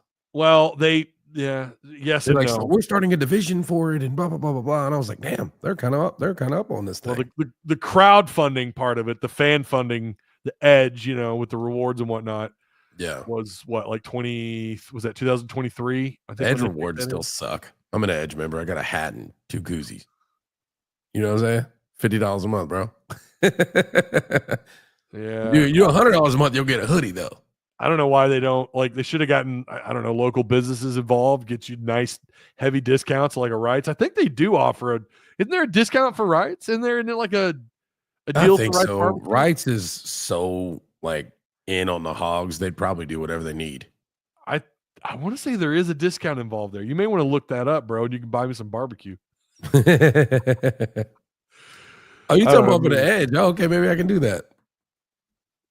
I'll have to check that out. I think there is. I think it's certain tiers or something. I'm always afraid to wear my Edge hat on here because I don't want to get us in trouble. I thought revenue sharing was broken up proportion by sport. Am I wrong? God, I don't know. It is. It is. I mean, we talked about this one day. It's across all the sports, right? Or is it per sport? Well, it's all sports, but I think the way they're divvying it up is maybe different. But this is SEC money, right? Like, we're getting this money from the SEC. Well, and you got to remember too, they're still getting the network money. They're still getting the 50 mil or whatever it is from the SEC network. Damn. So I mean, unless they're, I don't know. I hate this part. I never got into this thinking I would be talking about this shit. And here we are, like 18 years old. I just want to talk sports. I don't want to talk about litigation. I don't want to talk about NIL amount and how they're going to divvy up all the money and who's doing what. I don't know. What I do know is Courtney Mims knows a hell of a lot more about that stuff than I do, and I'll promise I'll get her on here. She's fresh off the vacation. All teams should be on the same pay scale. They won't be. They never will be. I'm sorry. They're gonna take this money they get from the SEC, and they're still gonna compound it with whatever the hell they can get from their boosters. I think. Yeah. I don't know how they're gonna fix all this crap, but it's such a mess, and it's not. Fish man. Fish, don't be creepy, dude. Don't be that guy, Fish. He's that guy. Oh my God. Don't be that guy. If you could get everyone that follows Razorback football on Twitter to donate $1 a week, you'd estimate 24. Well, you're probably not wrong. That's fair. They can't even get people to do $10 a month. Yeah. They lowered it, and they made a new lower NIL tier for $10. Yeah. They still don't do it.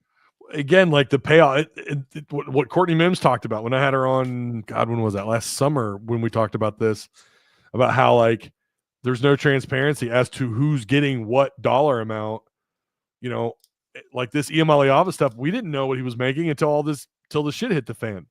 Mm-hmm. So we know they're trying to recoup 200K. You know, it's like, okay, so now we're getting a better idea. I think the critical error they made with Edge is they let you choose which program it goes to. Like you can do general across all, or you can pick a sport. And I bet you basketball is looking pretty good right now. Well, then there's a question of women's sports. That's fair. Like, you know, I mean, let's be real. It's not as popular as the men's sports. It's just not. I went to general, so you guys know. I went to everybody. Spread my $50 up. Oh, did you? Yeah, just in case, you know. You know, and people, I don't know how Courtney feels about it. And I hope she doesn't. It's not a sexist thing. It's not. When it comes to like how you pay the women's side of sports, but this is the challenge, right? Well, if you're talking about performance pay, right? Well, right. Like, then so I'm like talking about ratings and stuff. Like the WNBA is subsidized by the NBA. So it's just clear that men's sports is dominant. It's going to dominate. And so how do you, like, people are going to ask questions when you're asking money, you want to know. And again, this goes back to the transparency thing. Who's making what money? And there's going to be people out there that are going to get pissed about the women's side of things. They're going to, I forget the title something about women's sports. Title 9, I believe. Is it Title 9? Think so. You know, they're going to want their share. And it's like, okay, but are you holding up your end of the deal? Like, are you attracting the same amount of eyeballs as the men do? And it's just, well, it's kind of like wrestling. It's like asses in seats are going to generate money. You know what I mean? Yeah. So it's just exactly. I mean, that's the way it should be. I mean, but I do think the women's side of things, they should be paid. But at the same time, it's like if you're not generating money, revenue, and then you're making a demand that, you know, we get the same pay. I don't know how that works out. Big KG says Title 11. I screwed that up. Is it Title 11? Title 9 sounded right. I thought 9 sounds familiar, but I think that may be something different. I probably just said something super bad. I don't know. Censor that one. Beep. Hey, did you know? I will say something that is actually really important that happened the other day. Oh, okay. A law got passed for NIL, all of them across the board. NIL will not be taxed anymore. Yeah. No sales tax, no nothing. Or income tax, all that stuff. Yeah. That's crazy. That's like military level stuff. Yeah. You know what I mean? Like, damn. But Arkansas really is it? Okay, maybe John, maybe I'm right. But for NIL to do that, I will say that some governing body in this state must give a shit about football or sports in general. It's funny how quickly we want these laws to change. When Arkansas sports are involved, oh my God, you best believe everyone gets political. When it comes to passing those kind of laws, it's going to benefit the University of Arkansas. And hey, man, we like what we like, bro. That's all we got in the athletic department. If it has anything to do with Arkansas, and it's not just Arkansas, it's like every state's doing this. Like Missouri, Missouri's able to pay their high school players, you know. Yeah. So, well, you know, what's it called? Political stuff is driven by emotion, right? And the way you feel. People just tend to feel some kind of way about sports. And yet I can't write off my donations. No doubt. Yeah. Yeah, the stuff they're doing is crazy at the university with raising the prices and the different tiers and things like that for season tickets. I gave up my season tickets. I was like, I'm good. A lot of people have. Yeah, a lot of people for multiple reasons, but I gave up my season tickets last year before all this crap happened, and I would have given it up anyway. Yeah. Basketball's trending up. Yeah, I think this is going to take new blood. This is the concern that I have for the future of college athletics is, you know, like the national championship was actually down in viewership. Did you know that? It was down like 12%. It ain't enough to matter, but that's interesting. Well, that's a pretty good punch. Well, that's fair. I guess 12% of millions and millions of people. Yeah. So the fear is that's going to, and that was two pretty notable college programs. That wasn't like I don't know. literally forgot who was in it. Ohio State and Notre Dame. Notre Dame. Okay. Yeah, those are pretty big colleges. So like those are the South runs football, baby. Two big teams there. And like, so that's the concern is and I don't know how many people tell me this. I mean, I'm in a group chat of a bunch of old fogies that are like, no, I'm done. I'm done. Every one of them. I say old fogies. They're guys that are just older than me, but they're like, I'm out. I'm not doing this anymore. I've been a season ticket holder. The sport isn't what it once was, and I'm done. I'm not, and maybe some of it is NIL. They don't think players should be making this irate amount of money. They don't like that it's just completely corrupted the sport. But it's like it's always been there. It's just way worse, and it's out in the open. Well, it's easy to wear two hats with NIL. Us as the viewer, it's running the game. This is bullshit. Blah, blah, blah. But if we were those kids, it's different. And kids who are coming from worse situations than we probably grew up in. They're going $1 million. I've been all in on college athletics or college athletes making money off their name, image, and likeliness. That just ain't what we're doing, though. With that in mind, name, image, and likeness for me was jersey sales, video games, commercials, things like that. Right? Not pay for play. Yeah, Matt's got a really good point. When you lose and you're broke, it's hard times. Well, we know what would jump up NIL, and it would be a coaching change. There's no doubt. It'd be a coaching change would jump NIL. Big time. 100%. That's what it's going to take to drive to fix football. It's going to take new blood. I'm sorry. He's had too many opportunities. I like Sam. I think he's a great person. Yeah. I think he's a pretty good football coach. He's just maybe not at this level. You know what I mean? Well, he created a competent, like what we had on the field did not resemble what we'd seen the previous 3 years, which was an actual workable product that was smoothed out and looked like they belonged on the field, which is not what we had the 3 prior seasons. I think that speaks to his ability as a coach, but it's like you said, he's limited. He's reached his potential. He's reached his ceiling. He even dropped. I mean, that 4-win season, that was just bad. There's not an upside right now because you don't have the wins. You're not killing in recruiting. And obviously those tie together. You know what I mean? But if you were kicking ass in recruiting and then not doing great on the field, but it was coming, different story. But the one thing I will say about Sam is Sam's got buzzard luck, man. Dude came in to his first head coaching job and then COVID, right? Had to figure all that crap out. Then NIL had to figure all that crap out. Yeah. You know what I mean? So there's a lot of bad stuff that kind of happened to him. And it's at his first real, gig. So for me, shout out to Sam for getting through it. That sucks that all that stuff happened, but it's obviously not working. Yeah. You know what I mean? Mike and them says loves Sam, but he should have coached 2-3 seasons and moved on after Chode. We were in a bad place. Sam helped that and he was the right hire at the right time. Sam was a 2 or 3 year hire. Should have jumped to someone bigger. But that 9-win season. Yeah. I mean, at the time, everyone was wanting his contract extended. If you didn't, here's the thing. That's fair. If you didn't extend his contract, you didn't give him any bonuses. We know what he did. He hired a what's his name to be his agent, and God only knows. Who is that Judas? What's his damn name? Sexton? Jimmy Sexton. Jimmy Sexton. He hired Jimmy Sexton. He joined the fold or whatever they call that. He joined the networking part of things when he hired Sexton. And then he would have left. Said at least. And then he would have left. And then fans would have been pissed that Hunter Yurchak wasn't more competitive with his extension. Mm-hmm. So they were ready to build the statue after the 9 year. I was too. I was right there.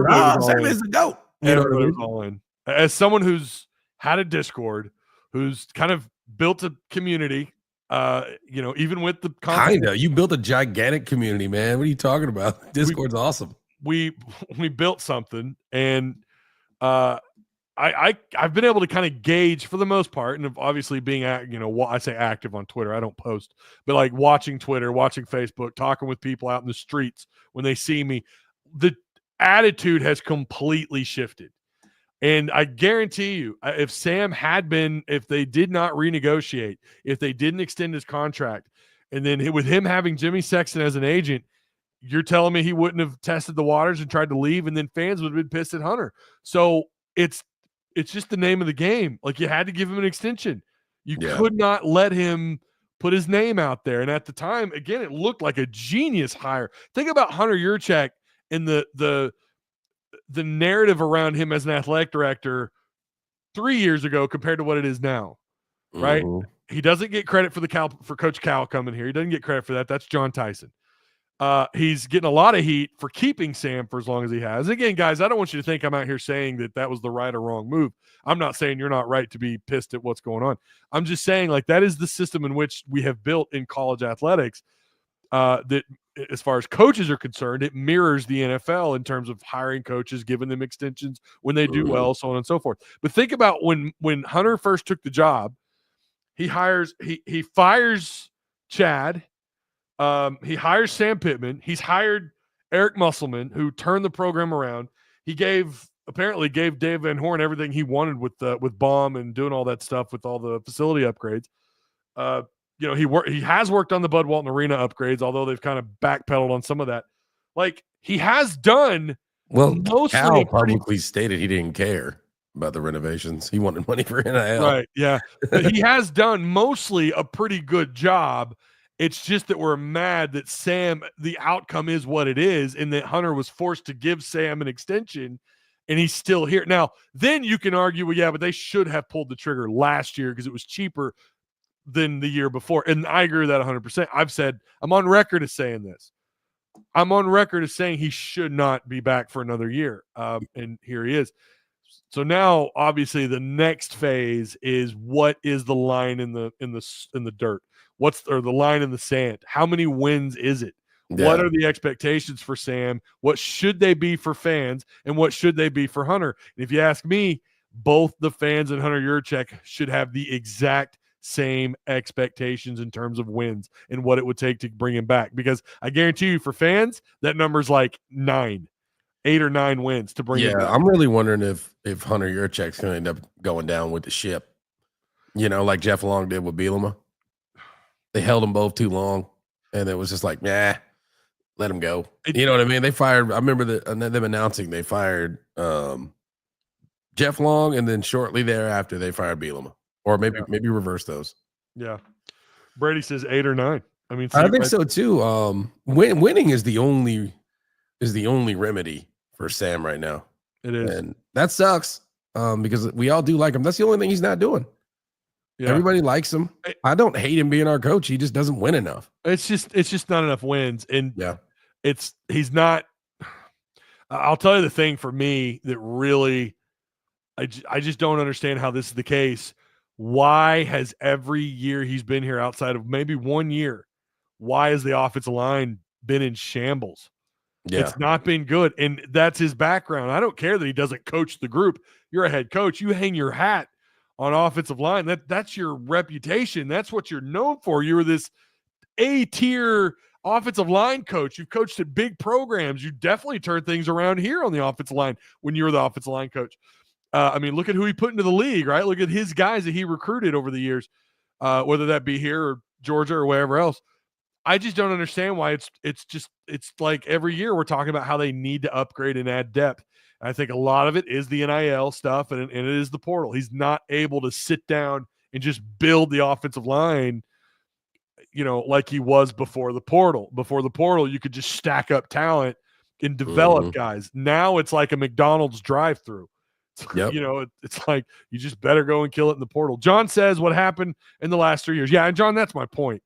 In the beginning, the first few years, I guess, that Hunter was here, all of his moves were good. Like we felt like, you know what? Arkansas athletics are in good hands. Musselman was a great coach. You're going, like, the expectations went from, I wonder if we're going to make the tournament this year, to, oh, damn, I wonder if we're going to make the Elite Eight again this year. Like, and then Fishman, I got a slight argument. Fishman said, got a nice turnaround. Sorry, man. I didn't even cut you off. No, go ahead. Fishman said because Pittman got a reputation for being a guru and just rode Kirby's coattails. slight disagreement because of the line he built here at Arkansas, the lines he built at Tennessee before that, the lines he built at Georgia. The man was good at his job as an O-line coach. I don't know what the hell happened when he got here. Whether he just took his finger too far off the pulse of it and was like, these guys are good. Like Bielema did with Kurt Anderson. It'll work. You know what I mean? Yeah. And then all of a sudden, we're just like, what the hell happened to the O-line? Like I said, I think the portal has had a lot to do with it. He's not been able to just keep guys here and develop them. He got took with an offensive line coach that was here for a year and then bolted to LSU, Brad Smith. That was a hell of a hire. That was an incredible hire. Hot sauce. I remember just being like, oh my God, they're about to go get whoever they want. And that didn't last long enough. But then you can't develop offensive linemen. I think that's what happened. I think it's the portal. I think it's NIL. And I think it's maybe I never know what to believe when it comes to the NIL, if they're broke or if they're, I think they were broke. They're not for a year or two. They're not spending their money wisely. I don't know. Yeah, I think that for a year or two they were broke, and then that's where the 4 and whatever comes from, and then leads into last year, and you know what I mean. Yeah, this year gonna be make or break, man. This is it. I don't see them surviving it if it doesn't go good, and our schedule is not lined up to go good. Yeah, Brady, and you're not wrong when you're talking about pretty easy to coach 5-star linemen. That is an advantage when you're at Georgia, but let's not sit here and act like what he did at Arkansas. And it's not like Tennessee attracts the kind of talent Tennessee does or that Georgia does. Right. He was able to build some monsters here. There's no doubt he was able to go out and get some guys. He's a good recruiter, and he was a good developer of talent. He had that reputation, which led him to Georgia. I think that's what I agree with you, Brady. It is easier when you're able to rack up some 4 and 5-star upper tier talent. You're not wrong. You're not wrong, buddy. I promise. I don't fully disagree. We can't sit here and pretend like he didn't go out and find some diamonds in the rough, because he certainly did that. But again, I don't know.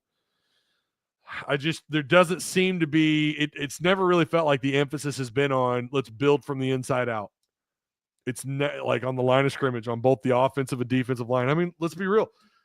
They've not really killed it on the defensive line either. That's another place, with him. Again, he's a line of scrimmage guy. That's what he is, with his background being with the offensive line. And yet they've just never really found a spot where they're really damn good on both sides of the ball outside of the 2021 season they were.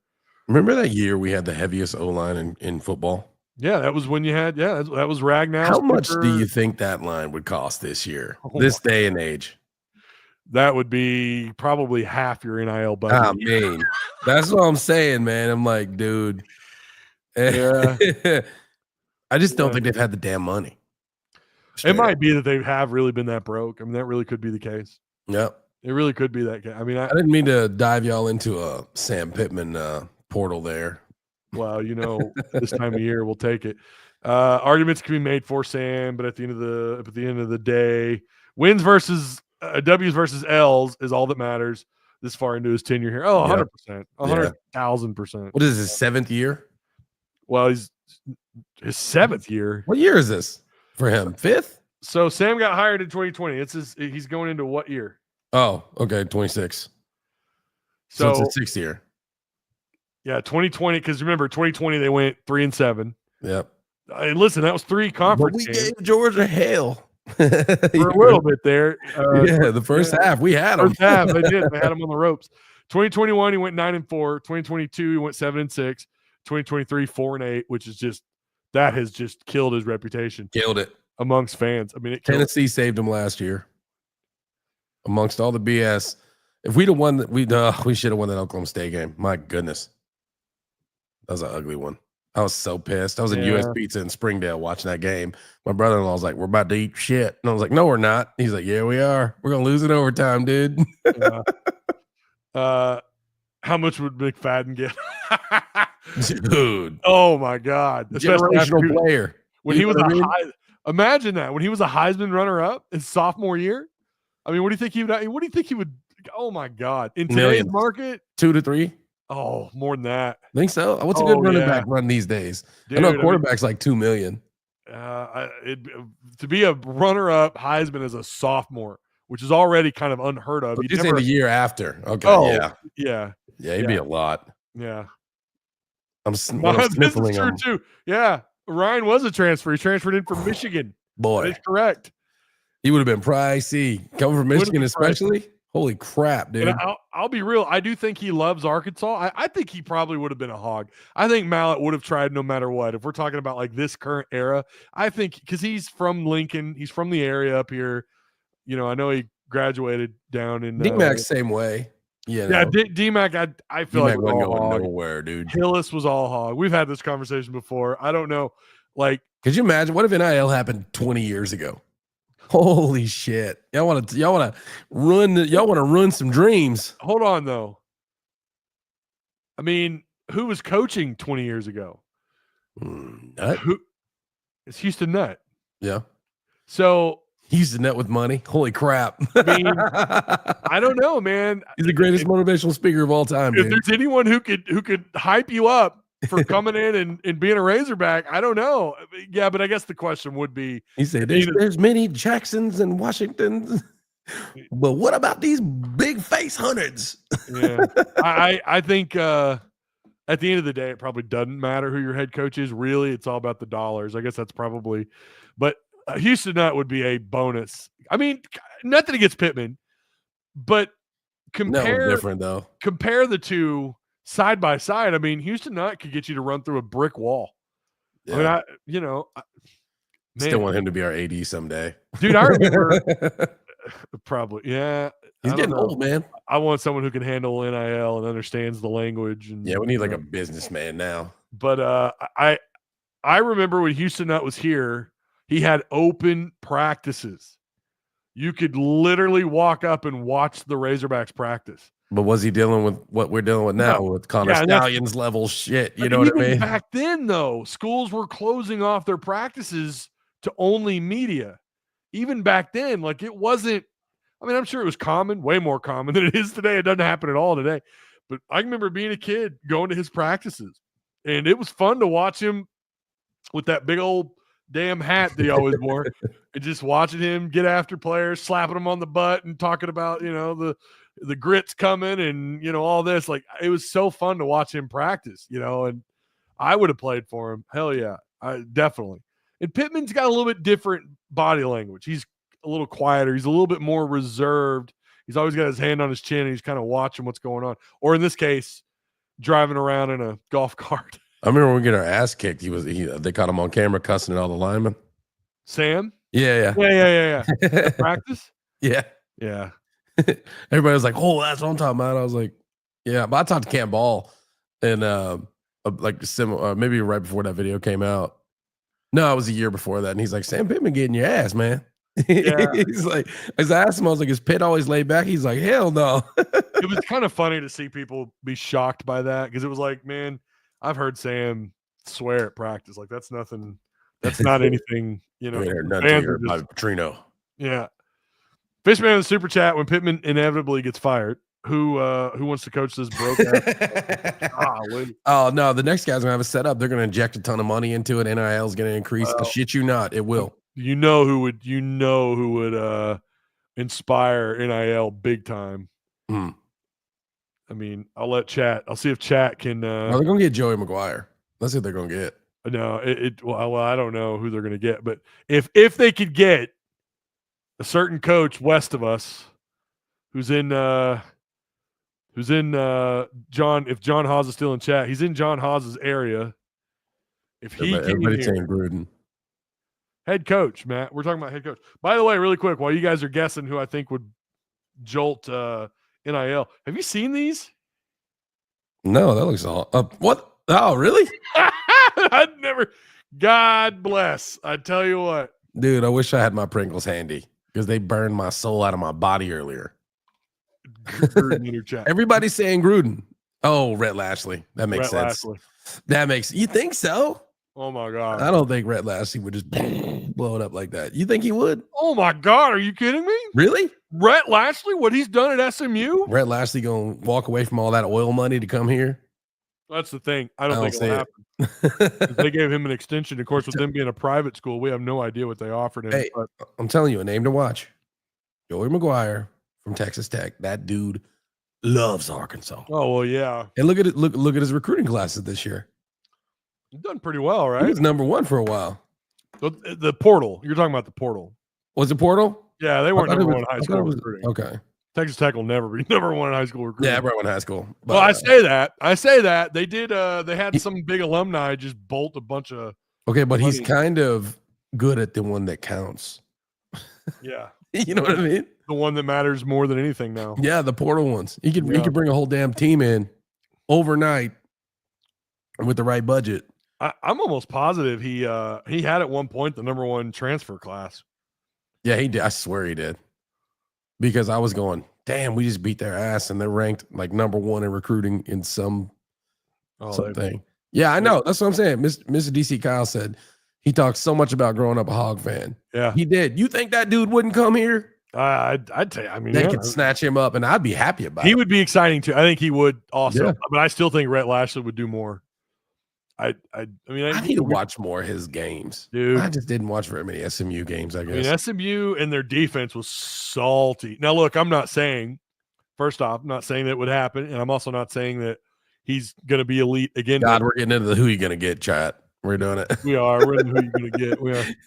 But like, I don't know what they do this next year. I don't know. I think SMU had to retool this year.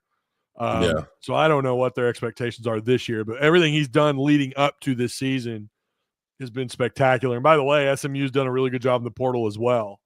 So yeah, I think Rhett Lashley, especially with him being a hometown guy, there's going to always be that pull. You know, I think he'll be like our new Gus Malzahn. He's going to use us to get contract extensions and never come here. Maybe, yeah, maybe. But I can see it. But man, boy, getting him away from the resources that he has are going to be tough. And that's going to be the challenge now. Right? Like SMU could maybe this is the new norm. Money, dude. Maybe this is the new norm. Yeah, they're oil. I mean, that's they got it. Arkansas's got money. The problem is just being excited enough to whether or not you want to. Yeah, that's what I said. It's going to take new blood for them to go, oh, hell. Yeah. You know, something to excite the donors. 200,000 XP, if you ask me. What? Maybe he wants an NIL donation. 200,000 XP. You'd win this cycle and probably the next. Anyway, yeah, the hot one sprinkles are they're hot. Dude, these are pretty good. I taste. Do they taste like beer? No, but it's the beer canned chicken, right? Oh, okay. I see. I didn't see all of it. So it's you ever made that? You ever made drunk chicken? I've never made it myself, but I have had it. You like open a beer, stand a chicken up, when he falls over, it's done. It's pretty cool. Yeah. It's pretty good. I'm not gonna lie. This is a 2-hour show, man. I had a feeling it would be. You're all welcome. I'm kind of unemployed right now, so I got time. Unemployed. You stop. So for you answering the question. Oh, yeah. Because you guessed Rhett. Yeah. Now, there are several coaches, and the Texas Tech coach, I think, would. I think just about anybody. I think he'd be more gettable than Rhett Lashley. I think so. Well, hell, I don't know, man. I mean, Texas, this era of college athletics is like those Texas schools are built for this. Yeah. I mean, especially further south you go, right? I mean, they are built for this. Well, they mean business in high school, so they're damn sure not playing with college. Yeah. They got movies about it. They do. They absolutely do. Friday Night Lights is an amazing movie. Friday Night Lights is fantastic. Mojo. I can't make up my mind if that or Moneyball is like my favorite sports movie. Never seen Moneyball. Oh, dude. Guess I need to watch that. It's good. Yeah, to be fair, you kind of have to like baseball, I think, to really like it. But like it's even if you're not a baseball fan, like at all, just a sports fan in general, I think you'd like it. Ray G111 said Kyle Whittingham did pretty good at Utah, and their facilities are trash.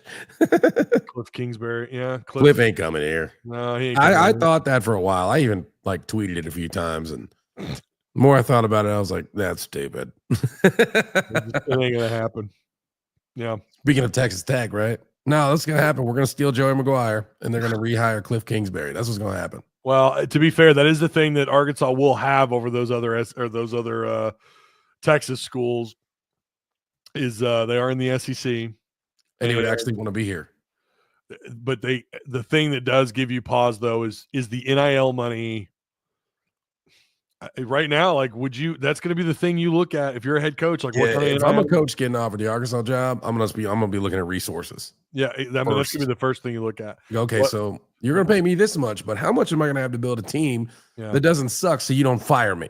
And that's the disadvantage, and that's what worries you, and that's kind of the belief that some people have as to why Hunter hasn't moved on from Sam, because maybe nobody actually wants the job because the resources are limited. It's probably reasonable. I mean, I'm not saying that is the case, but I have certainly seen that argument, and it's hard to argue with. Maybe the SEC money will help with that. I don't know.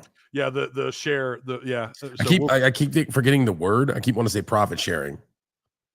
Yeah, but I thought it was another one. Oh no! Oh man, dude, she might. We're not talking about that. Did you see that interview? No. Oh my god, I gotta play it. Hold on.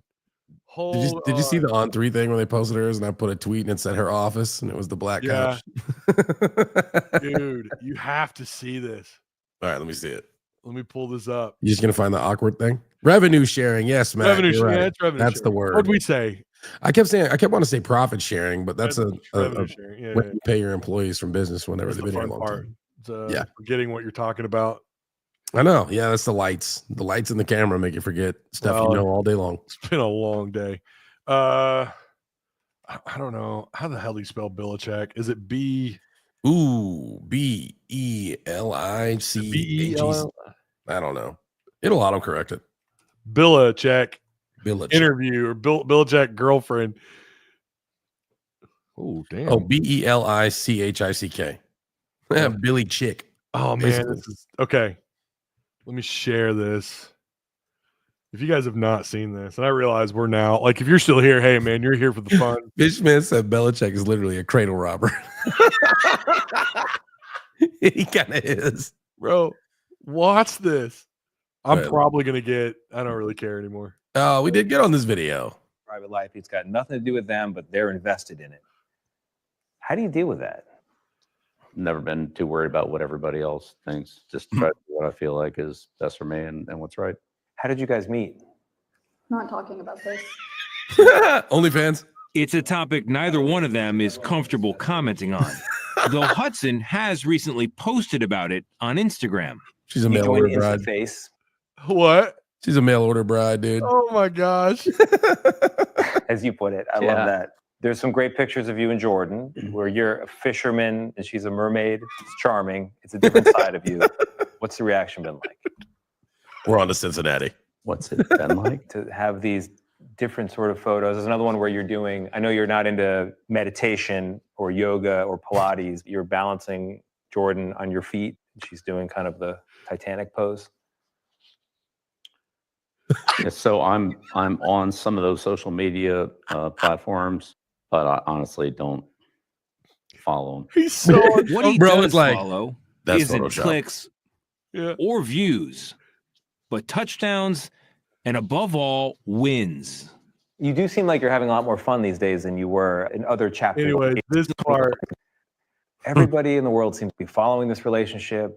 They've got an opinion about your private life. It's got nothing to do with them, but they're invested in it. You see her over there in the corner, right? How do you deal with that? Never been too worried about what everybody else thinks. Just try to do what I feel like is best for me and it's what's right after this. How did you guys meet? Not talking about this. No. It's a topic neither. Oh, look how pissed she looked. Did you see that? Bro. Go, but she looked pissed as hell. She was mad. Look at that face. They can't see it. They can't see it? No, you took it off. Oh, it went off on its own. Damn it. Oh, my Nah, bad. dude, she looked super pissed. Look at this. Let's pop it back up. Look at that face. Dude. Oh my God. That's what happens when you say a dark joke at the family reunion, your wife gives you that look like, yeah, hey. That's it right there. Or you do the giggity when someone says something about bending over. Yeah. Stop it. Oh my God. Anyways. That's crazy. Well, it's been a good one. It's been one of the longer shows in a while. I always like it when we can keep this thing going. Make sure you guys like, share, subscribe on your way out. Travis, appreciate you for video. Hanging out, man. These Monday night shows are fun. And I hope we can continue doing them. Hopefully we get Timmy to join us. I think starting maybe next week or the week after, we'll have him in here. We'll get Tim back. 2 hours is easy to do with 3 people. Yeah, Giggity. oh, really is. Giggity. Yeah. For sure. I'm going to hell. We did good. No. This was good. Killed it. We broke into a bunch of shit we didn't even plan on talking about. You guys are welcome. We're gonna have to really change the thumbnail, aren't we? For real. Sam Pittman crying on a couch. That's what it's gonna be. Well, again, we appreciate everyone. Shout out to Travis Ford and Direct Service Overhead, the garage door company. They're operating out of Central Arkansas. 501-244-3667. That's the number. Or you can click the link down below. Special shout out also to BroThrow, peer-to-peer sports betting. That's the place to go, man. They're local, based out of Northwest Arkansas. They are peer-to-peer sports betting. And use Tusk to get in if you want to get in on these NBA playoffs and the finals, which I fully expect the Celtics to be in. So I will I guess that's it, and we'll see you later on, maybe this week. If not, we may cut up this show and post some other vids, some stuff maybe you missed if you came in late. We'll post up some vids. Hopefully I can get that done this week. Do it. So that is it, and we will see you guys later. I feel like there's something else. Oh no. Maybe not. I don't know. We'll see you guys on the next one.